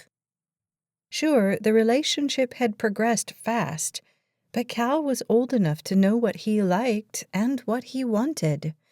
And he liked Trina and wanted to be with her. "Hey," she said, approaching him with long, sure strides. "What's wrong?" "Wrong?" He set Sabrina down on the ground and patted her back, hoping she'd run after Blitz and Bits. She did, leaving him to speak with Trina in private. "I can tell you're upset." She folded her arms and looked him straight in the eye. And boy, if that didn't make his blood run hotter. "I appreciate hearing things straight up," he said, finally realizing what had bothered him so much about what she'd said. "I don't like liars." Her eyes flashed. "You think I'm lying?" "I have a feeling," he said. "I have for a while. You're evasive about certain things." She clenched her arms across her chest and looked away. "Like that," he said. "I've seen you do that several times. When I asked you about your family, about college." Another light bulb went on in his brain. "Pretty much anything in your life that happened before you arrived here." "I don't want the life I had before I got here. Did you ever think of that?" Cal's heart cinched. "What happened?" he asked, his voice low in both pitch and volume so he wouldn't scare her away. "Why don't you want that life?" "Wasn't the one I wanted." "Is that what you're doing here? Starting over?" "Yes." She swept the horizon before focusing on him again. "And I've learned a lot on the job. Bryn's taught me a lot. I've been able to do everything she's asked. I work hard, and I'm smart, and I know, Trina." Regret filled him, and he flitted his fingers toward hers, brushing the tips against her wrist. "I didn't lie," she said, "about the job. She called me and asked me if I could start on Monday. I said yes, and she said the job was mine." Cal's eyes widened. "She didn't ask you anything about horses?" "Not a thing." He put his arms around her and pulled her the one step into his arms. She remained stiff, unyielding, exactly what he expected from someone as headstrong and beautiful as Trina. He'd enjoyed their walks through the countryside so much, loved telling her about his brother and sisters, his ex-wife, his daughter. So he'd revealed more than she had. Didn't mean she'd lied, and he felt bad for accusing her of such things. "I'm sorry," he whispered. "My Petra taught me not to trust anything anyone says. I'm cautious, that's all." She finally relaxed against his chest, her arms coming up around his back. Nothing felt as good as holding Trina, and he slipped a little further down the slope toward love. Fear overtook his thoughts. Everything was moving so fast, too fast. He'd only met this woman a few weeks ago, and yet he'd been entertaining thoughts of her living with him in the cabin on the ranch and tying ribbons into his daughter's hair before church. He told himself that he didn't have to get married next week just because he liked Trina. At the same time, Cal wasn't one to wait around when he knew what he wanted. "My parents don't know where I am," she said, her breath warming through the fabric of his shirt and infecting his skin. He pulled back, acknowledging the very vulnerable thing she'd just said. He put his fingers under her chin and lifted her face toward his so he could see her eyes. Agony lived there, and Cal wanted nothing more than to take it away, fix everything in her life, the way she seemed to have fixed him. She stretched up and touched the tip of her nose against his, her mouth half an inch from his. "Why haven't you told them?" he asked, their breath mingling together. Every cell in his body tingled in anticipation, and still she didn't kiss him. I... He ran his thumb along her bottom lip, a growl starting low in his stomach. She finally grazed his mouth with hers, leaving him hungry and wanting more, so much more. "Cal," she started, and hearing his name in her heated, husky voice sent a pulse straight through him. "I'm not who you think I am." He didn't care who she was. He knew who he'd gotten to know over the past month, and he liked that woman a whole lot. "Who are you?" he asked anyway. She claimed his mouth fully then, and he kissed her back eagerly and brought her flush against him. He thrilled at the touch of her cool fingers along his warmer neck, along his hairline, down the sides of his face. He kissed her and kissed her, deepening their connection until he thought sure she'd push him away. But she didn't, and Cal finally got a hold of his hormones and broke the kiss. Just because it was Trina's first time at church didn't mean Cal didn't know better. He did. He tried to calm his ragged breathing with a deep inhale, but his heart still raced like he'd just finished running a marathon. "My name is Katrina Salisbury," she said. "I already know that." He skated his lips along her jaw, desperate for a taste of her neck. She gave it to him and said, "I used to be a professional tennis player." That froze him, and he lifted his eyes to hers. "Oh?" "A really good one. I ended the season last year at #1.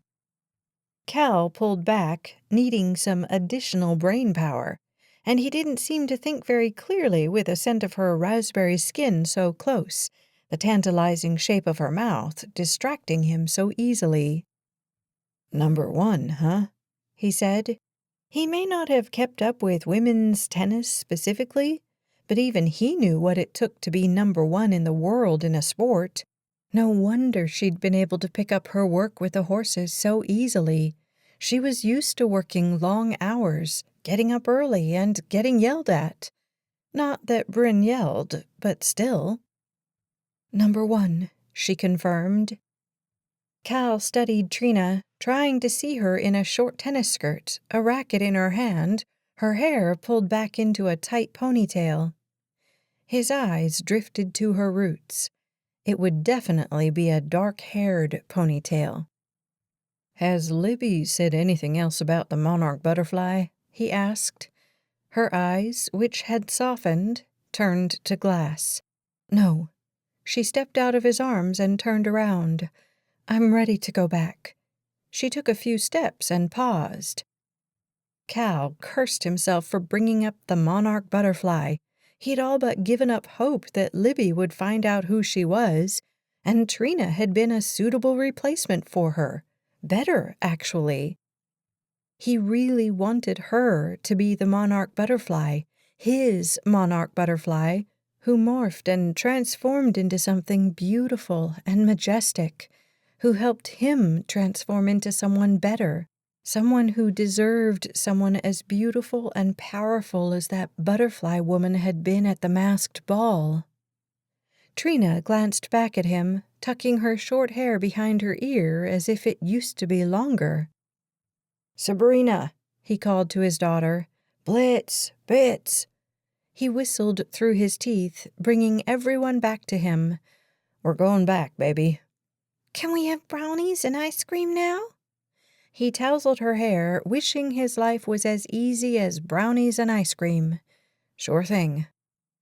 Sabrina skipped ahead to where Trina stood and declared, "Daddy makes the best brownies," before continuing back toward the row of cabins in the distance. Trina met his eye, and he wasn't sure if he should make a joke about the brownies, which came from a boxed mix, or apologize, or kiss her senseless. One thing he did know, he needed to get rid of that boot. Cal only worked until lunchtime the following day, and he left Sabrina with Trina at the kitchen table where they were playing Go Fish. He was running into town to get a few things to take to his brother's house for Thanksgiving, namely 3 of Heidi's delicious pies. Since she'd opened the bakery a few years ago, she had a pie list that started on October 1st. Cal had learned his lesson and put his order in early. He hadn't known he was going to Austin to visit Kyle, but Kelly had donated her 2 pies, so Cal was picking up 2 pumpkin pies and 1 pecan. Heidi had even agreed to freeze them so he could get them to his brother's without any problems. "Afternoon, ma'am," he said when it was his turn at the counter. He even swiped off his cowboy hat and ducked his head. "Cal," she beamed up at him the way his mother would if she were there. An ache stabbed through his chest. It had been way too long since he'd visited his parents, and something sharp told him he'd need to let them know he wouldn't do that again. "I've got your pies in the freezer there. Go on and get them." "I need to pay." He reached for his wallet in his back pocket. "Not this year." She grinned. "Tell your mother hello for me." Gratitude filled Cal. "You sure?" "Do you think I do anything I don't want to do?" She scoffed and waved his wallet away. "Squire says Sabrina is getting big." Cal nodded, a ball of emotion in his throat. "She is," he managed to say. "Kelly says you're dating a pretty girl." Heidi leaned into the counter, though he wasn't the only one in line. "I am," Cal said, wondering if he and Trina were dating. He hadn't taken her out to dinner, or to the movies, or anything even remotely resembling dating, but he was kissing her. "I'll just get these pies and go, ma'am." He put his hat back on and stepped out of line so he wouldn't take up too much time.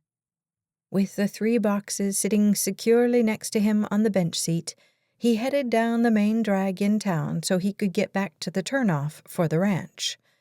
He whistled along to the song on the radio, everything shiny and wonderful for the first time in a long time. The pies, his daughter, this trip to Kyle's, Trina. Cal grinned and flipped on his blinker to turn right, north, and go out to the ranch.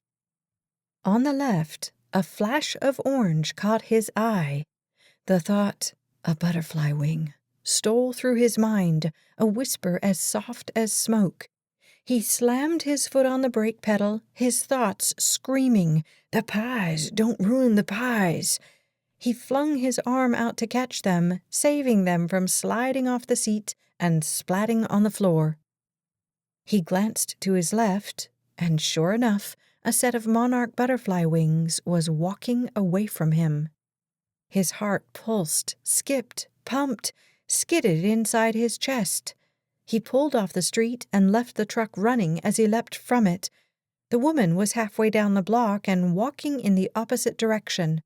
Dozens of people lingered between them, drinking coffee or eating lunch under eaves. Cal called, "Hey!" hoping that didn't make him into a creeper. Several people turned toward him, but not the butterfly. He increased his pace and ignored the stares as he broke into a jog to catch the woman. Confusion raced through him, around and around in his brain. So many things weren't right, but he couldn't process them. All he could see was those black and orange wings. The auburn hair registered only a moment before he said, "Hey, can I ask you a—" He trailed off as Libby turned around. She definitely hadn't been the monarch butterfly at the ball. Number 1, she was much too short. Number 2, her hair was the wrong color. Cal sucked in a breath and released it, repeating the action several times while his mind whirred. "Libby?" Cal, she said, omitting his last name and sending up a red flag. He examined the wings. These are the wings that woman wore at the masked ball." yes, she said.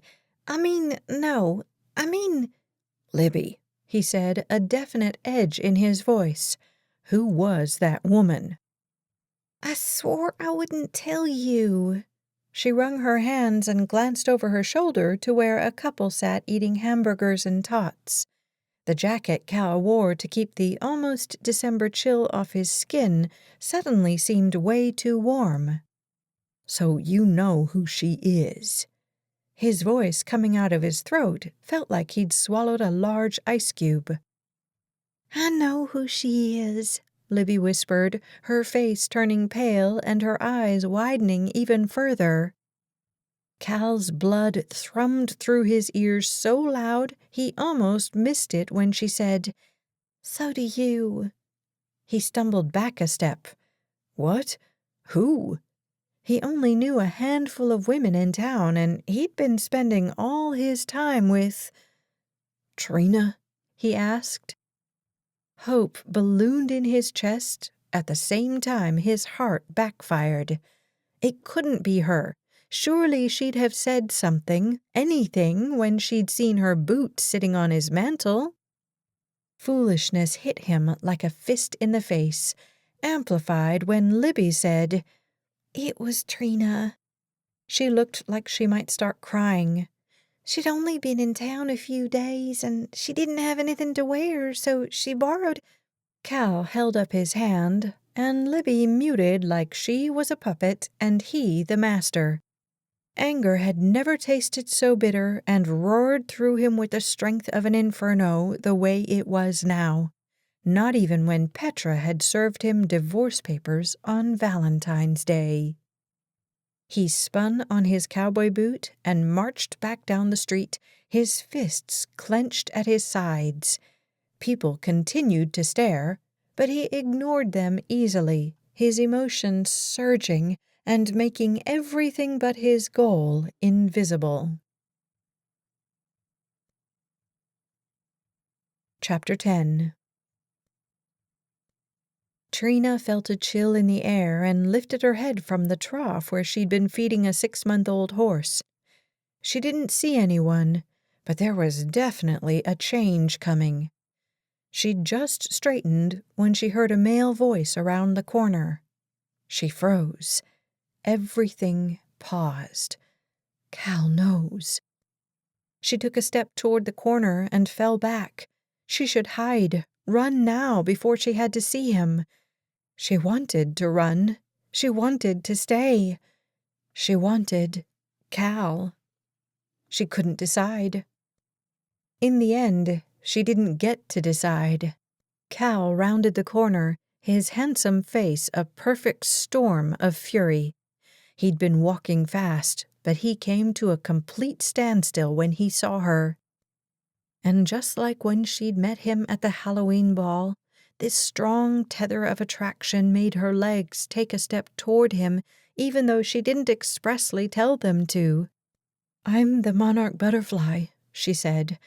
"I danced with you at the ball, and it was the single best thing I've ever done in my life." He swallowed, his eyes this electric blue that practically shot lightning bolts at her. "I have that stupid boot on my stupid mantle, and you said nothing. Why?" What a great question. Before, it was because she didn't want anyone to know who she was. She hadn't planned on staying in Three Rivers. Hadn't planned on finding a way to be a different person here. definitely hadn't planned on falling in love. She spread her arms wide and let them fall back to her sides, her emotions knotted and tangling even more. I was afraid. Tears choked her words and narrowed her throat. His phone went off, and he ignored it, his gaze singular on her. The ring silenced, only to start up again a few seconds later. He pulled the device from his jacket pocket, swiped on the call, and said, "Hey, baby," in the voice he saved just for his daughter. Trina couldn't look away from him, but it didn't matter. He turned his back on her. "Yes, I'm coming. We're leaving right now." He took 2 steps and paused, twisting back to her. What more could she say? She lifted her chin, silently begging him to come sweep her into his arms and whisper that everything would be all right. The panic she'd kept at bay for a month welled right behind her lungs, edging upward, drowning her. Did he not have anything to say? Redness colored his cheeks, and those brilliant eyes hooked hers and sang to her soul. He turned and walked away, the echoing ring of his bootsteps on the concrete, the worst sound Trina had ever endured. "I just can't go," she told Libby later that night. "Please, Libs, can we just drop this?" She rolled over in bed and faced the wall. Everything hurt. Her muscles from the long day of work, her brain from the way her thoughts bombarded her over and over and over, her heart from the giant hole Cal had left in it with his silent abandonment. Was this how her mom felt the day she'd come to Trina's for lunch to find her daughter packed and gone? Tears trickled out of her eyes and ran down her face toward her ear. She sniffled, and the bed moved as Libby sat on it. "I don't want you to be alone." "I'm fine," Trina said. "I like being alone." And that was the honest truth. She thrived when she was alone. At least, until she'd met Cal. Tennis was a lonely game. She was the only one on the court, the only one deciding her fate. She'd survived the past 9 months on her own, at least until she'd met Cal, and Libby, and Bryn, and everyone she worked with out on the ranch. Trina sat up. "I'm going to call my mom." She reached for her phone as Libby stood. "I'll give you some privacy." She left, pulling the bedroom door closed behind her. The phone only rang once before her mom said, "Trina, where are you?" "Mom." Trina's voice broke as she pictured the one person who'd loved her through everything, even when she lost games, even when she won, even when she continued in a relationship she knew wasn't right, even when she disappeared, even when her name and reputation was smeared all over the internet for everyone to see. "Where are you? I'll come get you." Of course she would, and Trina's tears fell. "I don't want you to come get me, Mom," she said, drawing in a deep, deep breath for strength. "I'm in Three Rivers, Texas, and I love it here. I want to make a life for myself here." "Honey, Texas?" "I'm so sorry, Mom," she said. "Will you tell Dad? I'm sorry I left and didn't even say anything to you." "It's fine," her mom said. "Over and done. We knew what you were going through." Well, at least they thought they did. Trina hadn't told them that she'd found out about Carlos's philandering on Valentine's Day last year. She hadn't been brave enough to confront him then. The new tennis season had already started, and though she didn't really care about it, wasn't playing with her heart the way she needed to in order to win, she also wasn't a quitter. But when he was videotaped with another woman on a questionable beach in France, while she served her way to victory on the clay courts, everything had become public. She was asked about his love affair with the blonde athlete from Croatia she'd beaten in the first round during her after-match interviews, for crying out loud. She'd left France immediately following her win, and she hadn't picked up a racket since. And she didn't regret it. Her parents had been there for the last 5 months, but Trina had suffered through the 4 previous months alone. She was so tired of being alone. "You should come home for Thanksgiving," Mom said. "I can't," Trina said automatically. "I'm working until Wednesday, and I only have Thursday off, and I'm just going to stay here and make my own turkey." "Oh, you can't be alone on Thanksgiving." Sure she could. People did it all the time. "Mom, I want to be alone." "Trina." "I miss you," Trina said, "but my boyfriend just broke up with me, and I need to be alone. Sort things through." A beat passed. "Boyfriend?" Her mom sounded half amused, half horrified. "You were dating someone in Texas? A cowboy, even." Trina giggled, the sound morphing quickly into a choked sob. "I have to go." "Call me again," her mom said quickly. "I will, Mom." Trina hung up and collapsed back on her pillows, utterly spent. Too bad sleep wouldn't claim her, wouldn't alleviate this hollowness in her heart, this agony in her mind. "I just need to know when Cal is scheduled to work here." Trina stood with her arms folded outside the U-shaped stable. Bryn frowned at her, but continued putting on her gloves. "His schedule isn't fixed like that." Trina swallowed, the answer so unsatisfactory she couldn't even vocalize it.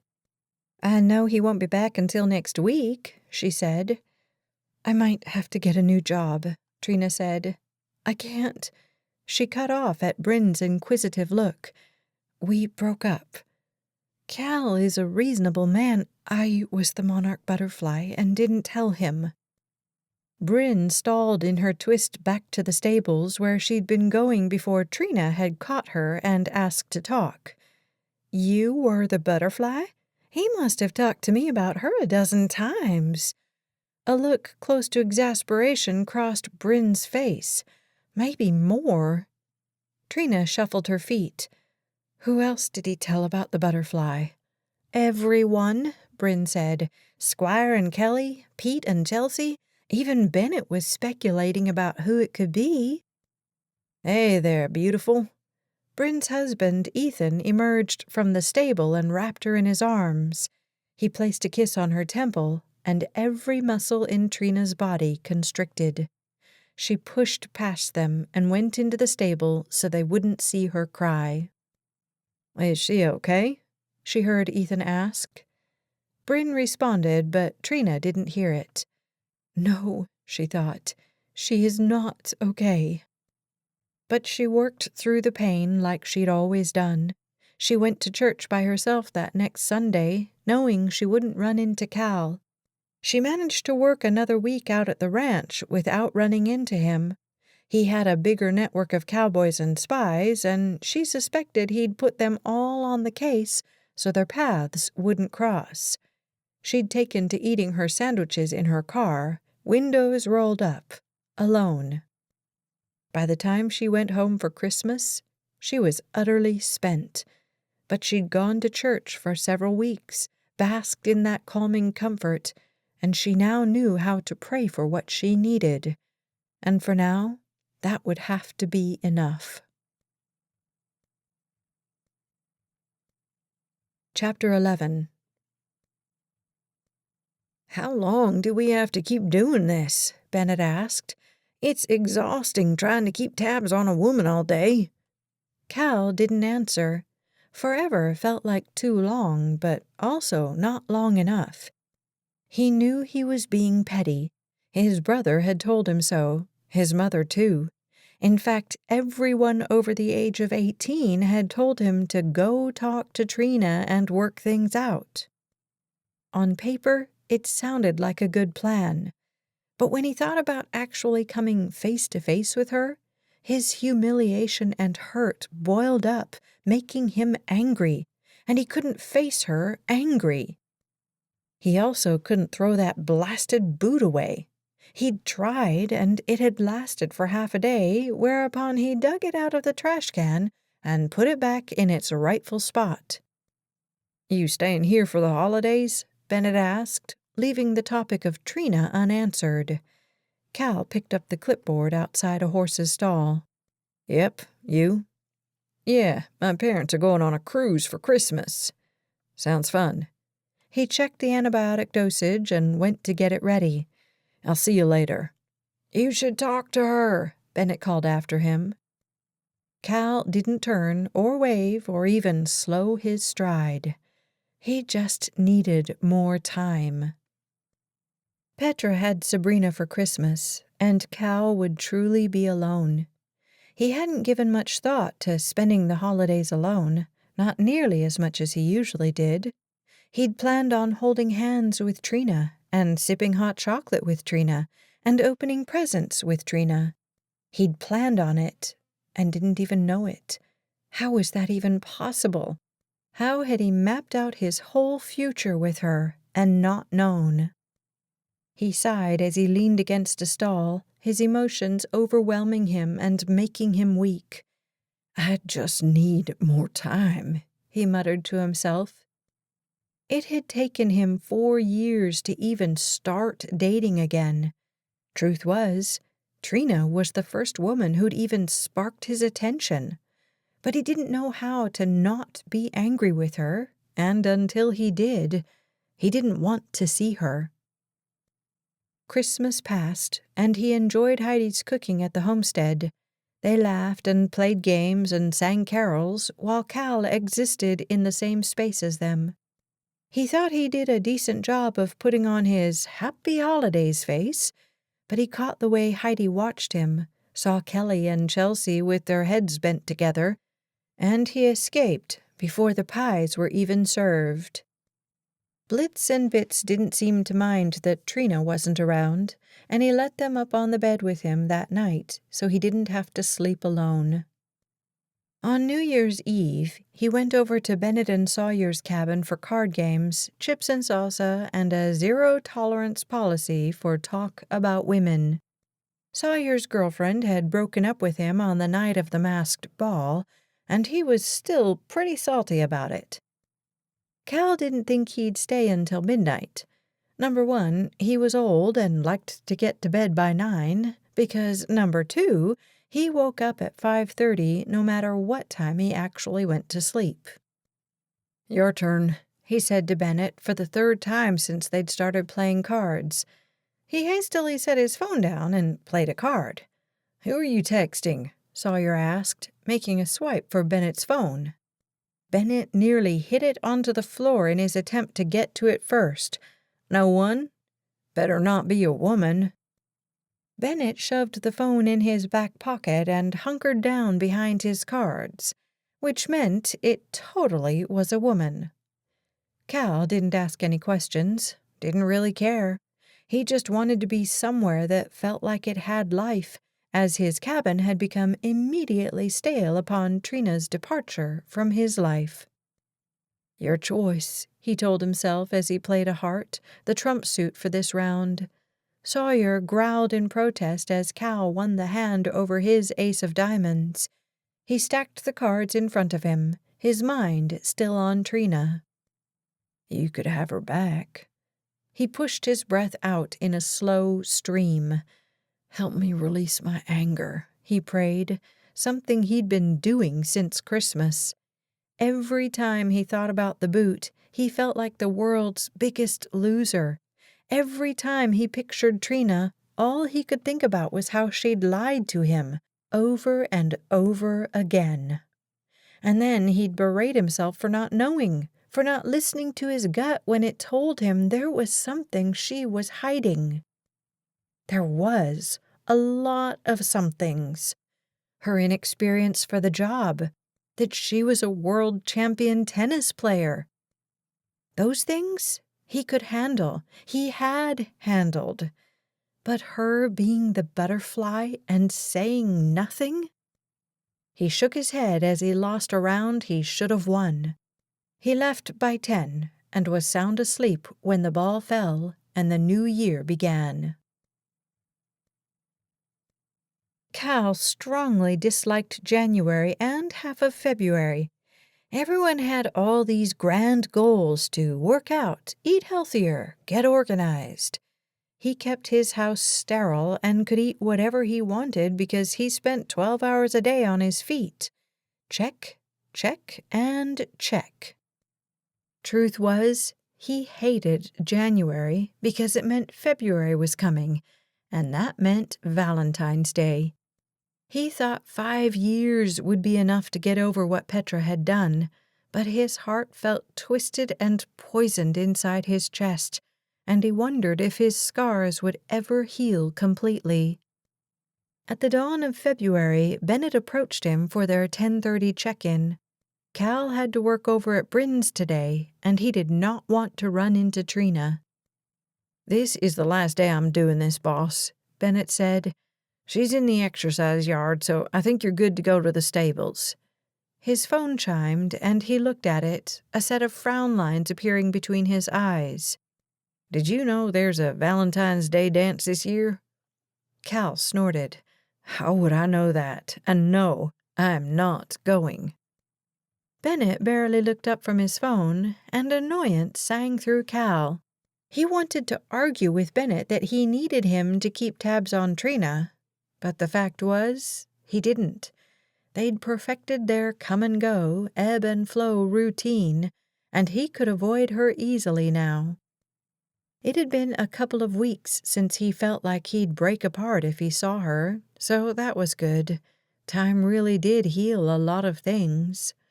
His phone rang, and he plucked it from his pocket. Shock traveled through him in pulses when he saw Trina's name and face on the screen. "You should answer that," Bennett said, peering at the phone screen. "And you should mind your own business." Cal sent the call to voicemail and left Bennett standing near the chicken coops. Why would Trina call him? His phone bleeped out a sound, indicating that she'd left a message. In the next moment, his text sound rose into the sky. "Also, Trina," and Cal's eyes caught the first part of her message. "Wanted to know if you would like—" Cal resisted the urge to tap on the notification and read the whole thing. He made it all the way through the office building and into the stables before he lost his willpower and opened the message. "Wanted to know if you would like to go to the Valentine's Day dance with me. They're having it in the rec center." Another dance? Was she serious? Did she want to make him the biggest laughingstock in Three Rivers? Angrily, he shoved his phone in his back pocket and got to work.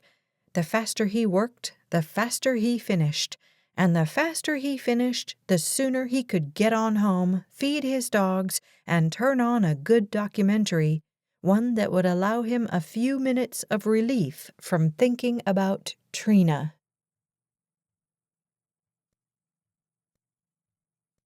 Chapter 12. Trina had texted Bennett, Sawyer, and Bryn 3 times each. None of them could confirm that Cal was with them, and all of them said they'd tried talking to him about the Valentine's Day dance, and that he'd shut them down pretty quick. Worry gnawed at her stomach. She really needed him to come to the dance. She'd volunteered to help put the event together, and she'd carefully guided the committee chairperson toward another dance in the rec center with a full dinner beforehand. She looked at the pair of tickets hanging on the fridge. She'd bought them the day they'd gone on sale, and now the dinner dance was sold out. Cal had never answered her text and never returned her phone call. She put a pot of water on the stove and got out a jar of spaghetti sauce and a box of noodles.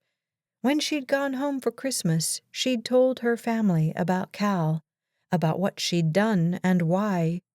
Her mother had suggested a way to make up with Cal, and Trina had gone down to the rec center to volunteer for the dance committee the day she'd arrived back in Three Rivers. Now she just needed to get Cal there with the boot he still kept on his mantle.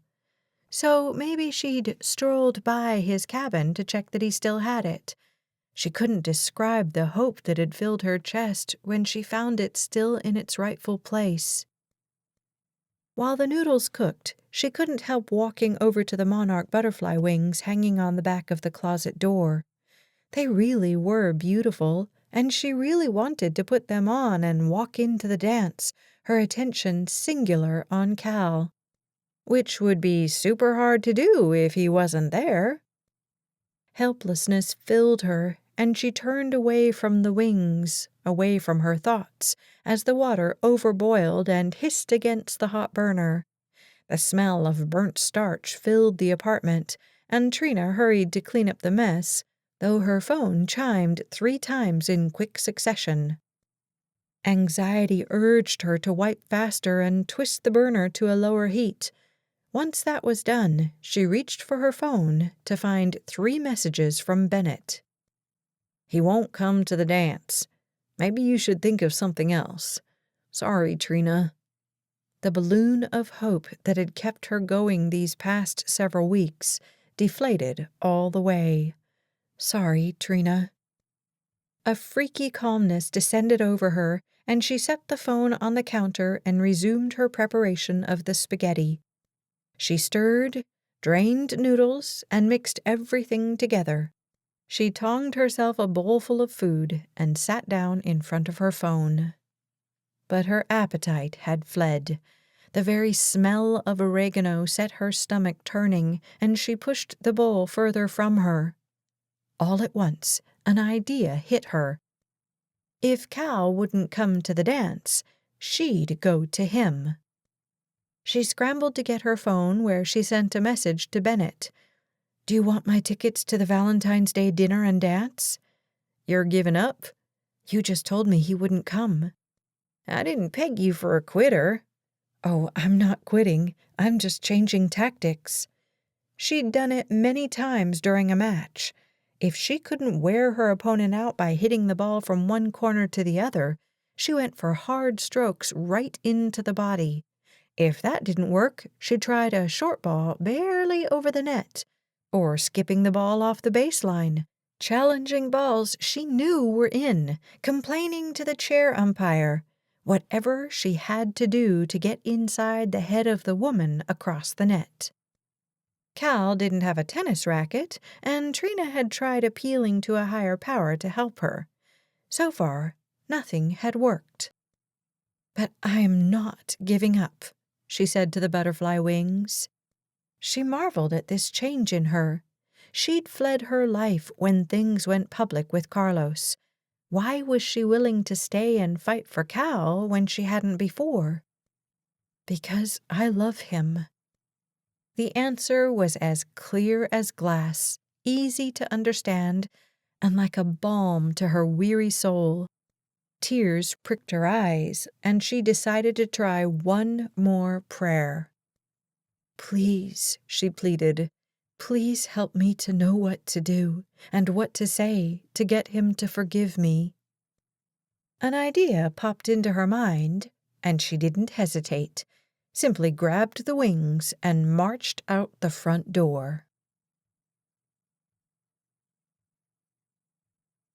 Chapter 13. Cal heard the knock on his cabin door, but he ignored it. He could feign sleep if Bennett poked his head in, could pretend he hadn't heard the knock if it was anyone else. Except this knocking got louder and louder. Whoever it was wasn't going away, so Cal heaved himself to his feet and crossed to the door. He yanked it open and barked, "What?" onto the porch. No one answered, but a glorious sight filled his eyes, making his heart thrum and his emotions spiral up and down, up and down. Trina stood there, maskless, wearing that tight pair of black jeans and the matching tank top. She only wore one black boot with light blue stitching, and he instantly wanted to get the other one and slip it on her foot, dance the night away with her in his arms. The glittery orange and black butterfly wings made her seem unearthly, a goddess. He sucked in a breath. Just like that Halloween night, he felt a pull to her as strong as gravity. Though he tried to resist, he took one step toward her, unable to look away. "I'm sorry," she said. "I was a different person the night of the masked ball, and I didn't want you to know that woman." "I liked that woman," he said through a raw throat. Trina flinched, almost like she hadn't expected him to speak. "I think you have my boot," she said. "I'd like it back." She moved as if she'd enter his cabin, but he stepped in front of her. "You can't have the boot." She met his eyes, challenge in hers. "Why not?" "It's mine." Cal's nerves calmed, shooting only pulses of hot energy through him instead of vibrating like he'd been plugged into a live wire. "This beautiful, mysterious woman left it behind, and I found it." "You can't even wear it." "I'm thinking of going around and having all the eligible ladies in town try it on, see if I can find out who it belongs to." He leaned in the doorway, a playful smile on his face. Trina frowned more fully now. "I don't understand. You're not mad at me?" "I'm furious with you," he said in a whisper, "but even angrier at myself." "At yourself?" "For holding on to that boot, daydreaming about some woman I didn't even know when I had a better one right in front of me." She backed up a step, but Cal didn't want her to go. "Stay," he whispered. "Please stay." "You're home alone?" She tried to see past him, but his frame filled the doorway, and she focused back on him. "I'm always home alone," he said, agony in his tone. He was tired of being alone, tired of fixing a sandwich for dinner, tired of only having documentaries for companions. "What about tomorrow night? Will you be alone then?" Trina asked, edging closer. "It's Valentine's Day." He swallowed. "Not my finest day." In fact, he couldn't wait for it to be over. Then he wouldn't have to think about it again for a while.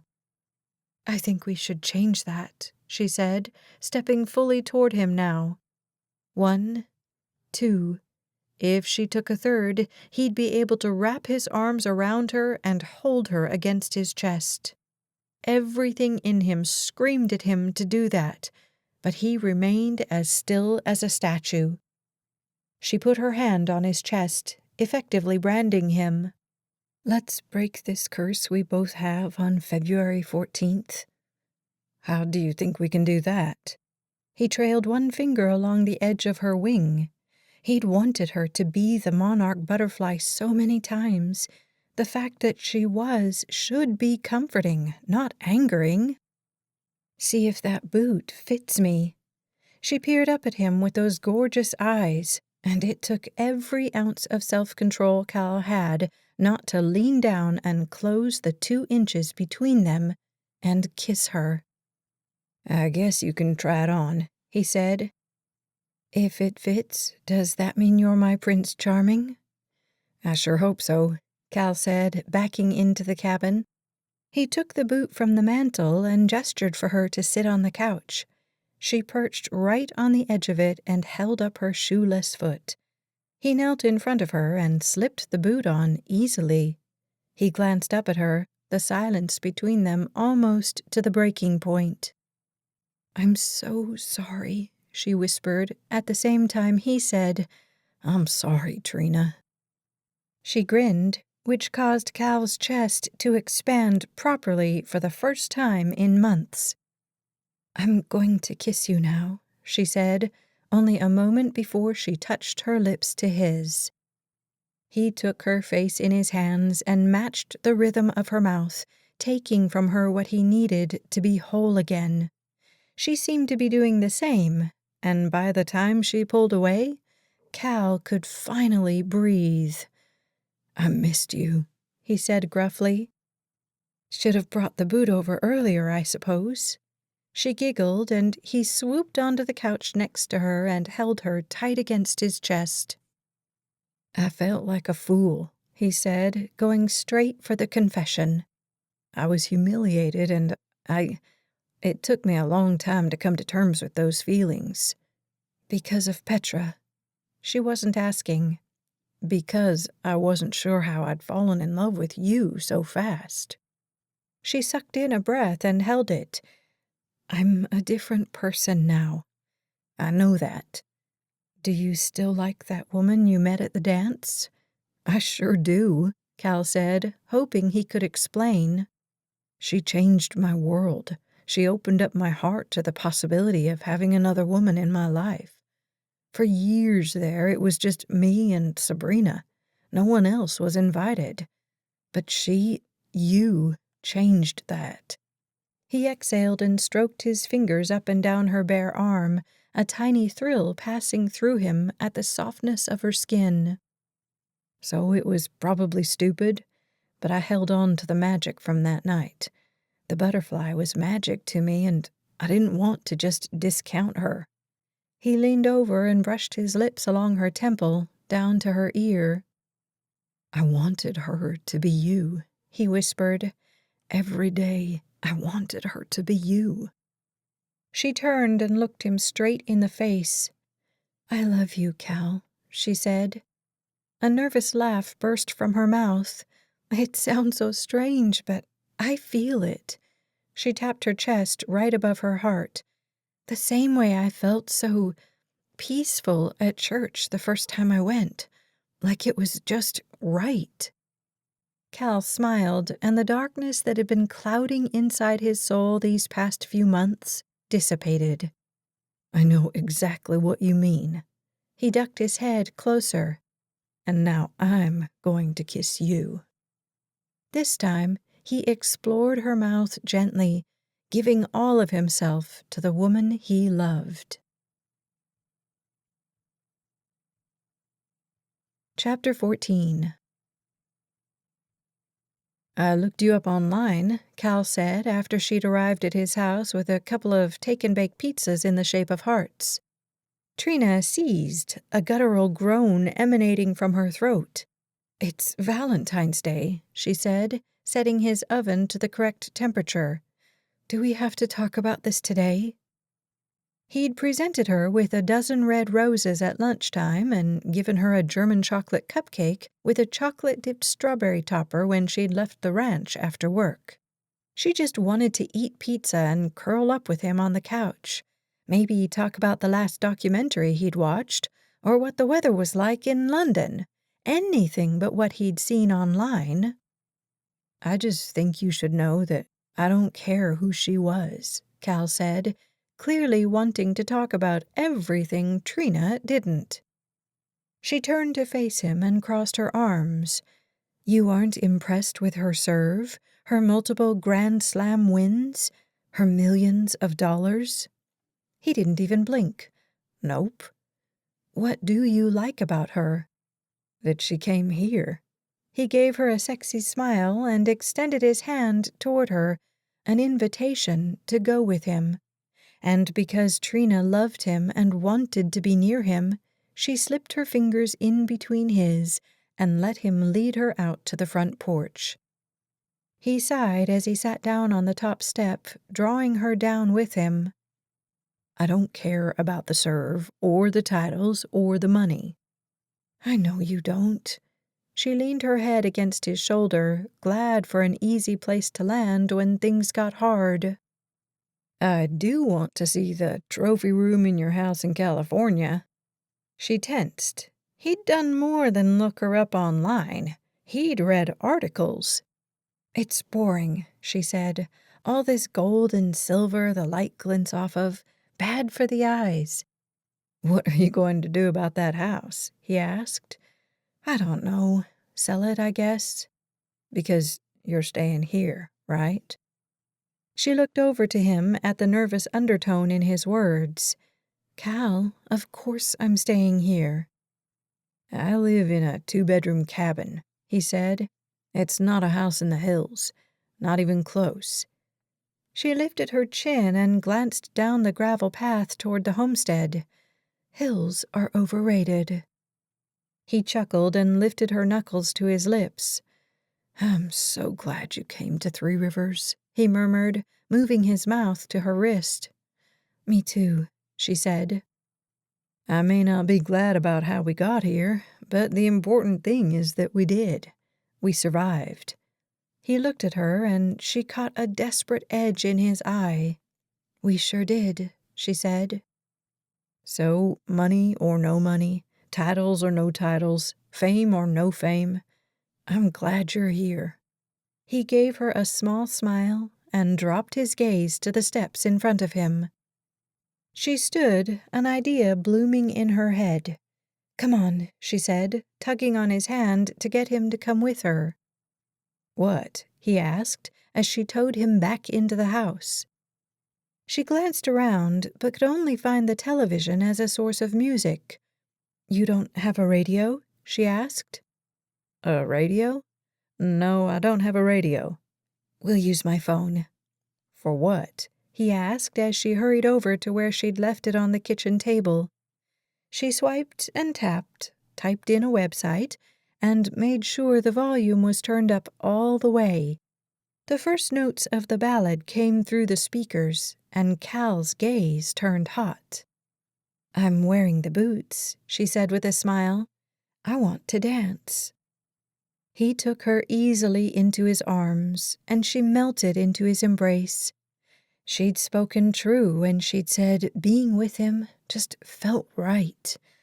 They swayed to the music they'd first danced to at the masked ball, the magic between them just as powerful now as it had been then. And despite some bumps and bruises along the way, Trina truly felt like a princess who had gotten her prince. The end. Stay tuned for an excerpt from 15 Minutes of Fame, Book 14 in the Three Rivers Ranch Romance series. 15 Minutes of Fame, Chapter 1. Navy Richards drew in a deep breath as the ticket attendant made his way toward her. He seemed nice, fatherly, probably bored to death. He punched tickets and made small talk, but Navy didn't feel any of the man's calm energy. She gripped her ticket to Three Rivers, Texas, for all she was worth, wondering for the 100th time if she'd decided correctly. Yes, she thought, reassuring herself for the 101st time. She needed a break from her insane job as a pediatric nurse. Needed a break from the dozens of dating apps she had uninstalled just the previous night. Needed a break from her perfect younger sister, her gorgeous husband, and their new baby, which Navy had helped deliver and then care for while her sister sat in the hospital bed like a celebrity. Familiar jealousy, bitterness, and frustration rose through her throat, and Navy didn't like it. She didn't want to feel that way about her only sister, about anyone. She'd prayed more often than she'd doubted her decision to take the leave of absence and move hundreds of miles away for 6 months. Her feelings would subside for a few days, and then they came back, seemingly stronger and louder than before. "Ticket?" Navy pulled herself from her thoughts and extended her ticket toward the attendant. She had to force her fingers to loosen so he could take it and punch it. He didn't linger with her, didn't ask her why she was going to Three Rivers, a small speck of a city, on a bus, didn't ask her how long she was staying. A sting started behind her heart, and Navy sighed as she leaned her head against the window and watched the Texas wilderness roll by. She couldn't help her fantasies of finding and marrying a good man. She'd been working hard at it, going out with everyone who asked, signing up for every available dating app, kept as many evenings free as possible. At this point, she'd probably been out with every available bachelor in Austin. "Time for a change," she whispered to her faint reflection in the glass. And so what if the change she wanted included a matchmaker? Why did Lexi get to dictate to Navy how she found her perfect catch? But her younger sister had definitely had plenty to say about Navy's decision to travel to Three Rivers and meet with an 83-year-old matchmaker. None of it was nice, or supportive, or what Navy wanted to hear. After all, not everyone could get married, live in a quaint brick home with a white picket fence, and have a baby whenever they wanted by age 28. Oh no, Navy was several years older than that and had practically handed Lexi her husband on a silver platter. She eradicated the thought of Scott before it could sour her mood further. She drew in another breath, prepared for anything once she arrived in Three Rivers. 8 hours and 2 very stiff legs later, Navy disembarked from the bus in Three Rivers, Texas. The night air tasted wonderful. She turned in a circle, drinking in the bright lights of the bus station and the way she felt so free here. Navy beamed at the park across the street, but its darkness didn't offer her a particularly nice welcome. Maybe coming here to meet with a matchmaker was a dumb idea, but it could also incite the change Navy needed in her life. Legend or not, myth or not, fantasy or fact, Navy didn't care. She believed in the magic of this place, and she wasn't going to let Lexi's poisoned lectures influence her. The bus rumbled away, leaving Navy alone on the sidewalk, all of her bags with her. Reality descended, and she put on her backpack, shouldered her purse and then another bag, and tilted the wheeled suitcase behind her. The fact that she could fit her whole life into a few bags had surprised and saddened her, but now she felt liberated. She crossed the street without looking for traffic, because it seemed the downtown area where she'd arrived had already closed for the evening. As she arrived at the fountain, she did notice one establishment with bright lights still on. The restaurant also boasted loud country music when the front doors opened and a couple spilled onto the street. They didn't glance in her direction, and in the next moment, the lights dimmed and left Navy to herself. The stories about how women came here to find their true love had given Navy more hope than she'd had in 5 years. And that couple? Maybe it was a sign that she'd find her happily ever after in this place she'd never dreamed of visiting. Her own aunt had convinced her that the trip to Three Rivers was warranted. She'd found her husband after a meeting with the very person Navy had an appointment with the following day. She looked around the park, imagining the tea lights her aunt had detailed, the summer dances that brought out all the cowboys from the nearby ranches. Navy sighed, thinking maybe she'd meet the just right man for her, too, somewhere in Austin in a park like this, after her meeting tomorrow morning. A smile stole across Navy's face, and she unburdened herself from her baggage. She cast a quick glance around to see if anyone was watching. She didn't think 9:30 was late, but apparently for this small town, and it being a weeknight, it was. She twirled and danced her way down the sidewalk, a low hum in the back of her throat. A sense of wonderment and magic infected her, and she just knew tonight was the first night of the rest of her life. That she'd just finally done something to find the right person. A gasp of desperation ended her dance, and she stilled next to her suitcases.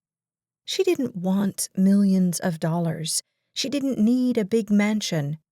She spent 50 hours a week cradling and caring for babies, And she wanted one of her own. She wanted a husband to gaze at her with so much love, the way the new dads did in labor and delivery. They could live in a basement for all she cared. "Please let this work," she said to the stars, before bending and collecting her belongings. She'd told the people she was renting a cottage from she'd be there by 10, and she had a few blocks to walk before arriving. "Thank you," she thought through every step. "Thank you for giving me this opportunity in Three Rivers, Texas." The following morning further proved to Navy that she'd moved into a shack. Last night, the darkness had obscured the grime, the fact that the linoleum cracked in front of the stove and peeled where it met the carpet.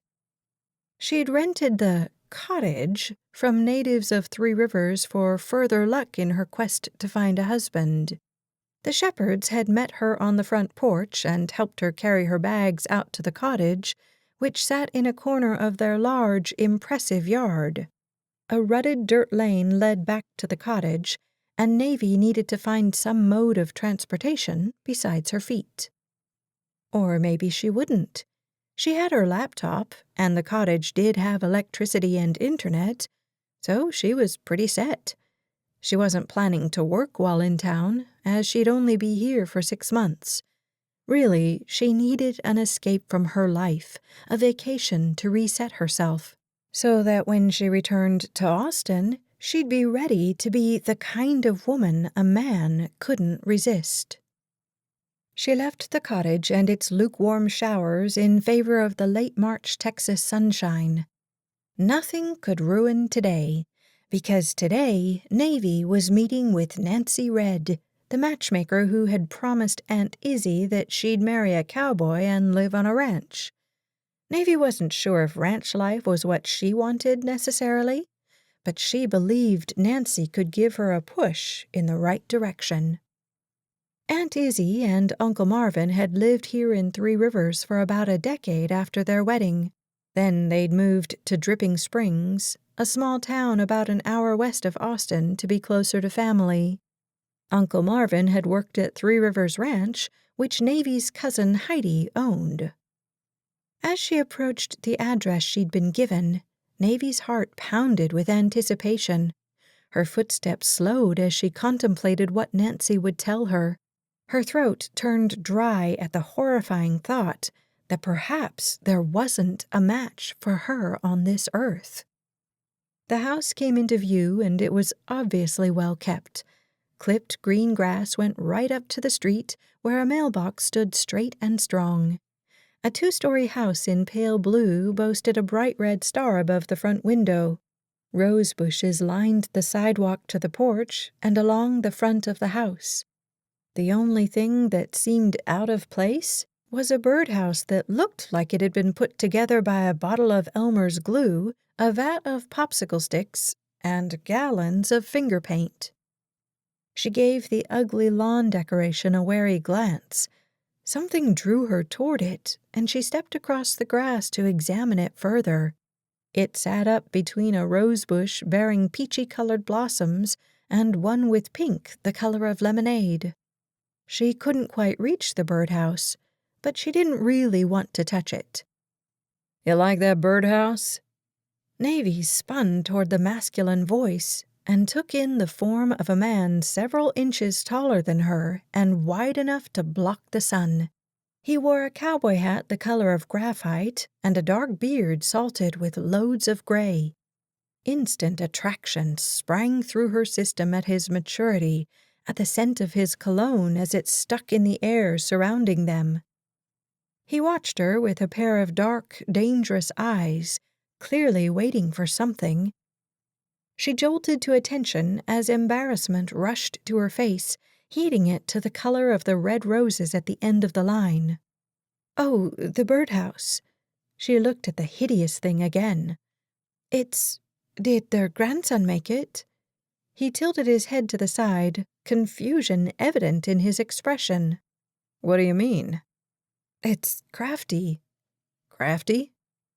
Navy got the impression that she'd said all the wrong things. "It looks unique. He crossed his arms, which only served to make his muscles that much more impressive. It is unique. One of a kind, in fact. That's a relief. Navy added a short burst of laughter to her statement in an attempt to smooth things over with this man. Well, I have an appointment, so I should get going. She hooked her thumb over her shoulder and backed away from the man for a few steps before turning around completely. She felt the weight of his stare on her back, but she hadn't come here to impress a surly cowboy with strange questions about a clearly dysfunctional birdhouse. No, she'd come here to find her soulmate, and there was only one person who could help her do that. So, with a determined breath, she rounded the house and entered the door on the side, just as instructed. We hope you have enjoyed our production of The Curse of February 14th, a Three Rivers Ranch romance, Book 13, written by Liz Isaacson, narrated by Becky Dowdy. Copyright 2018 by Elana Johnson. Production copyright 2020 by Elana Johnson.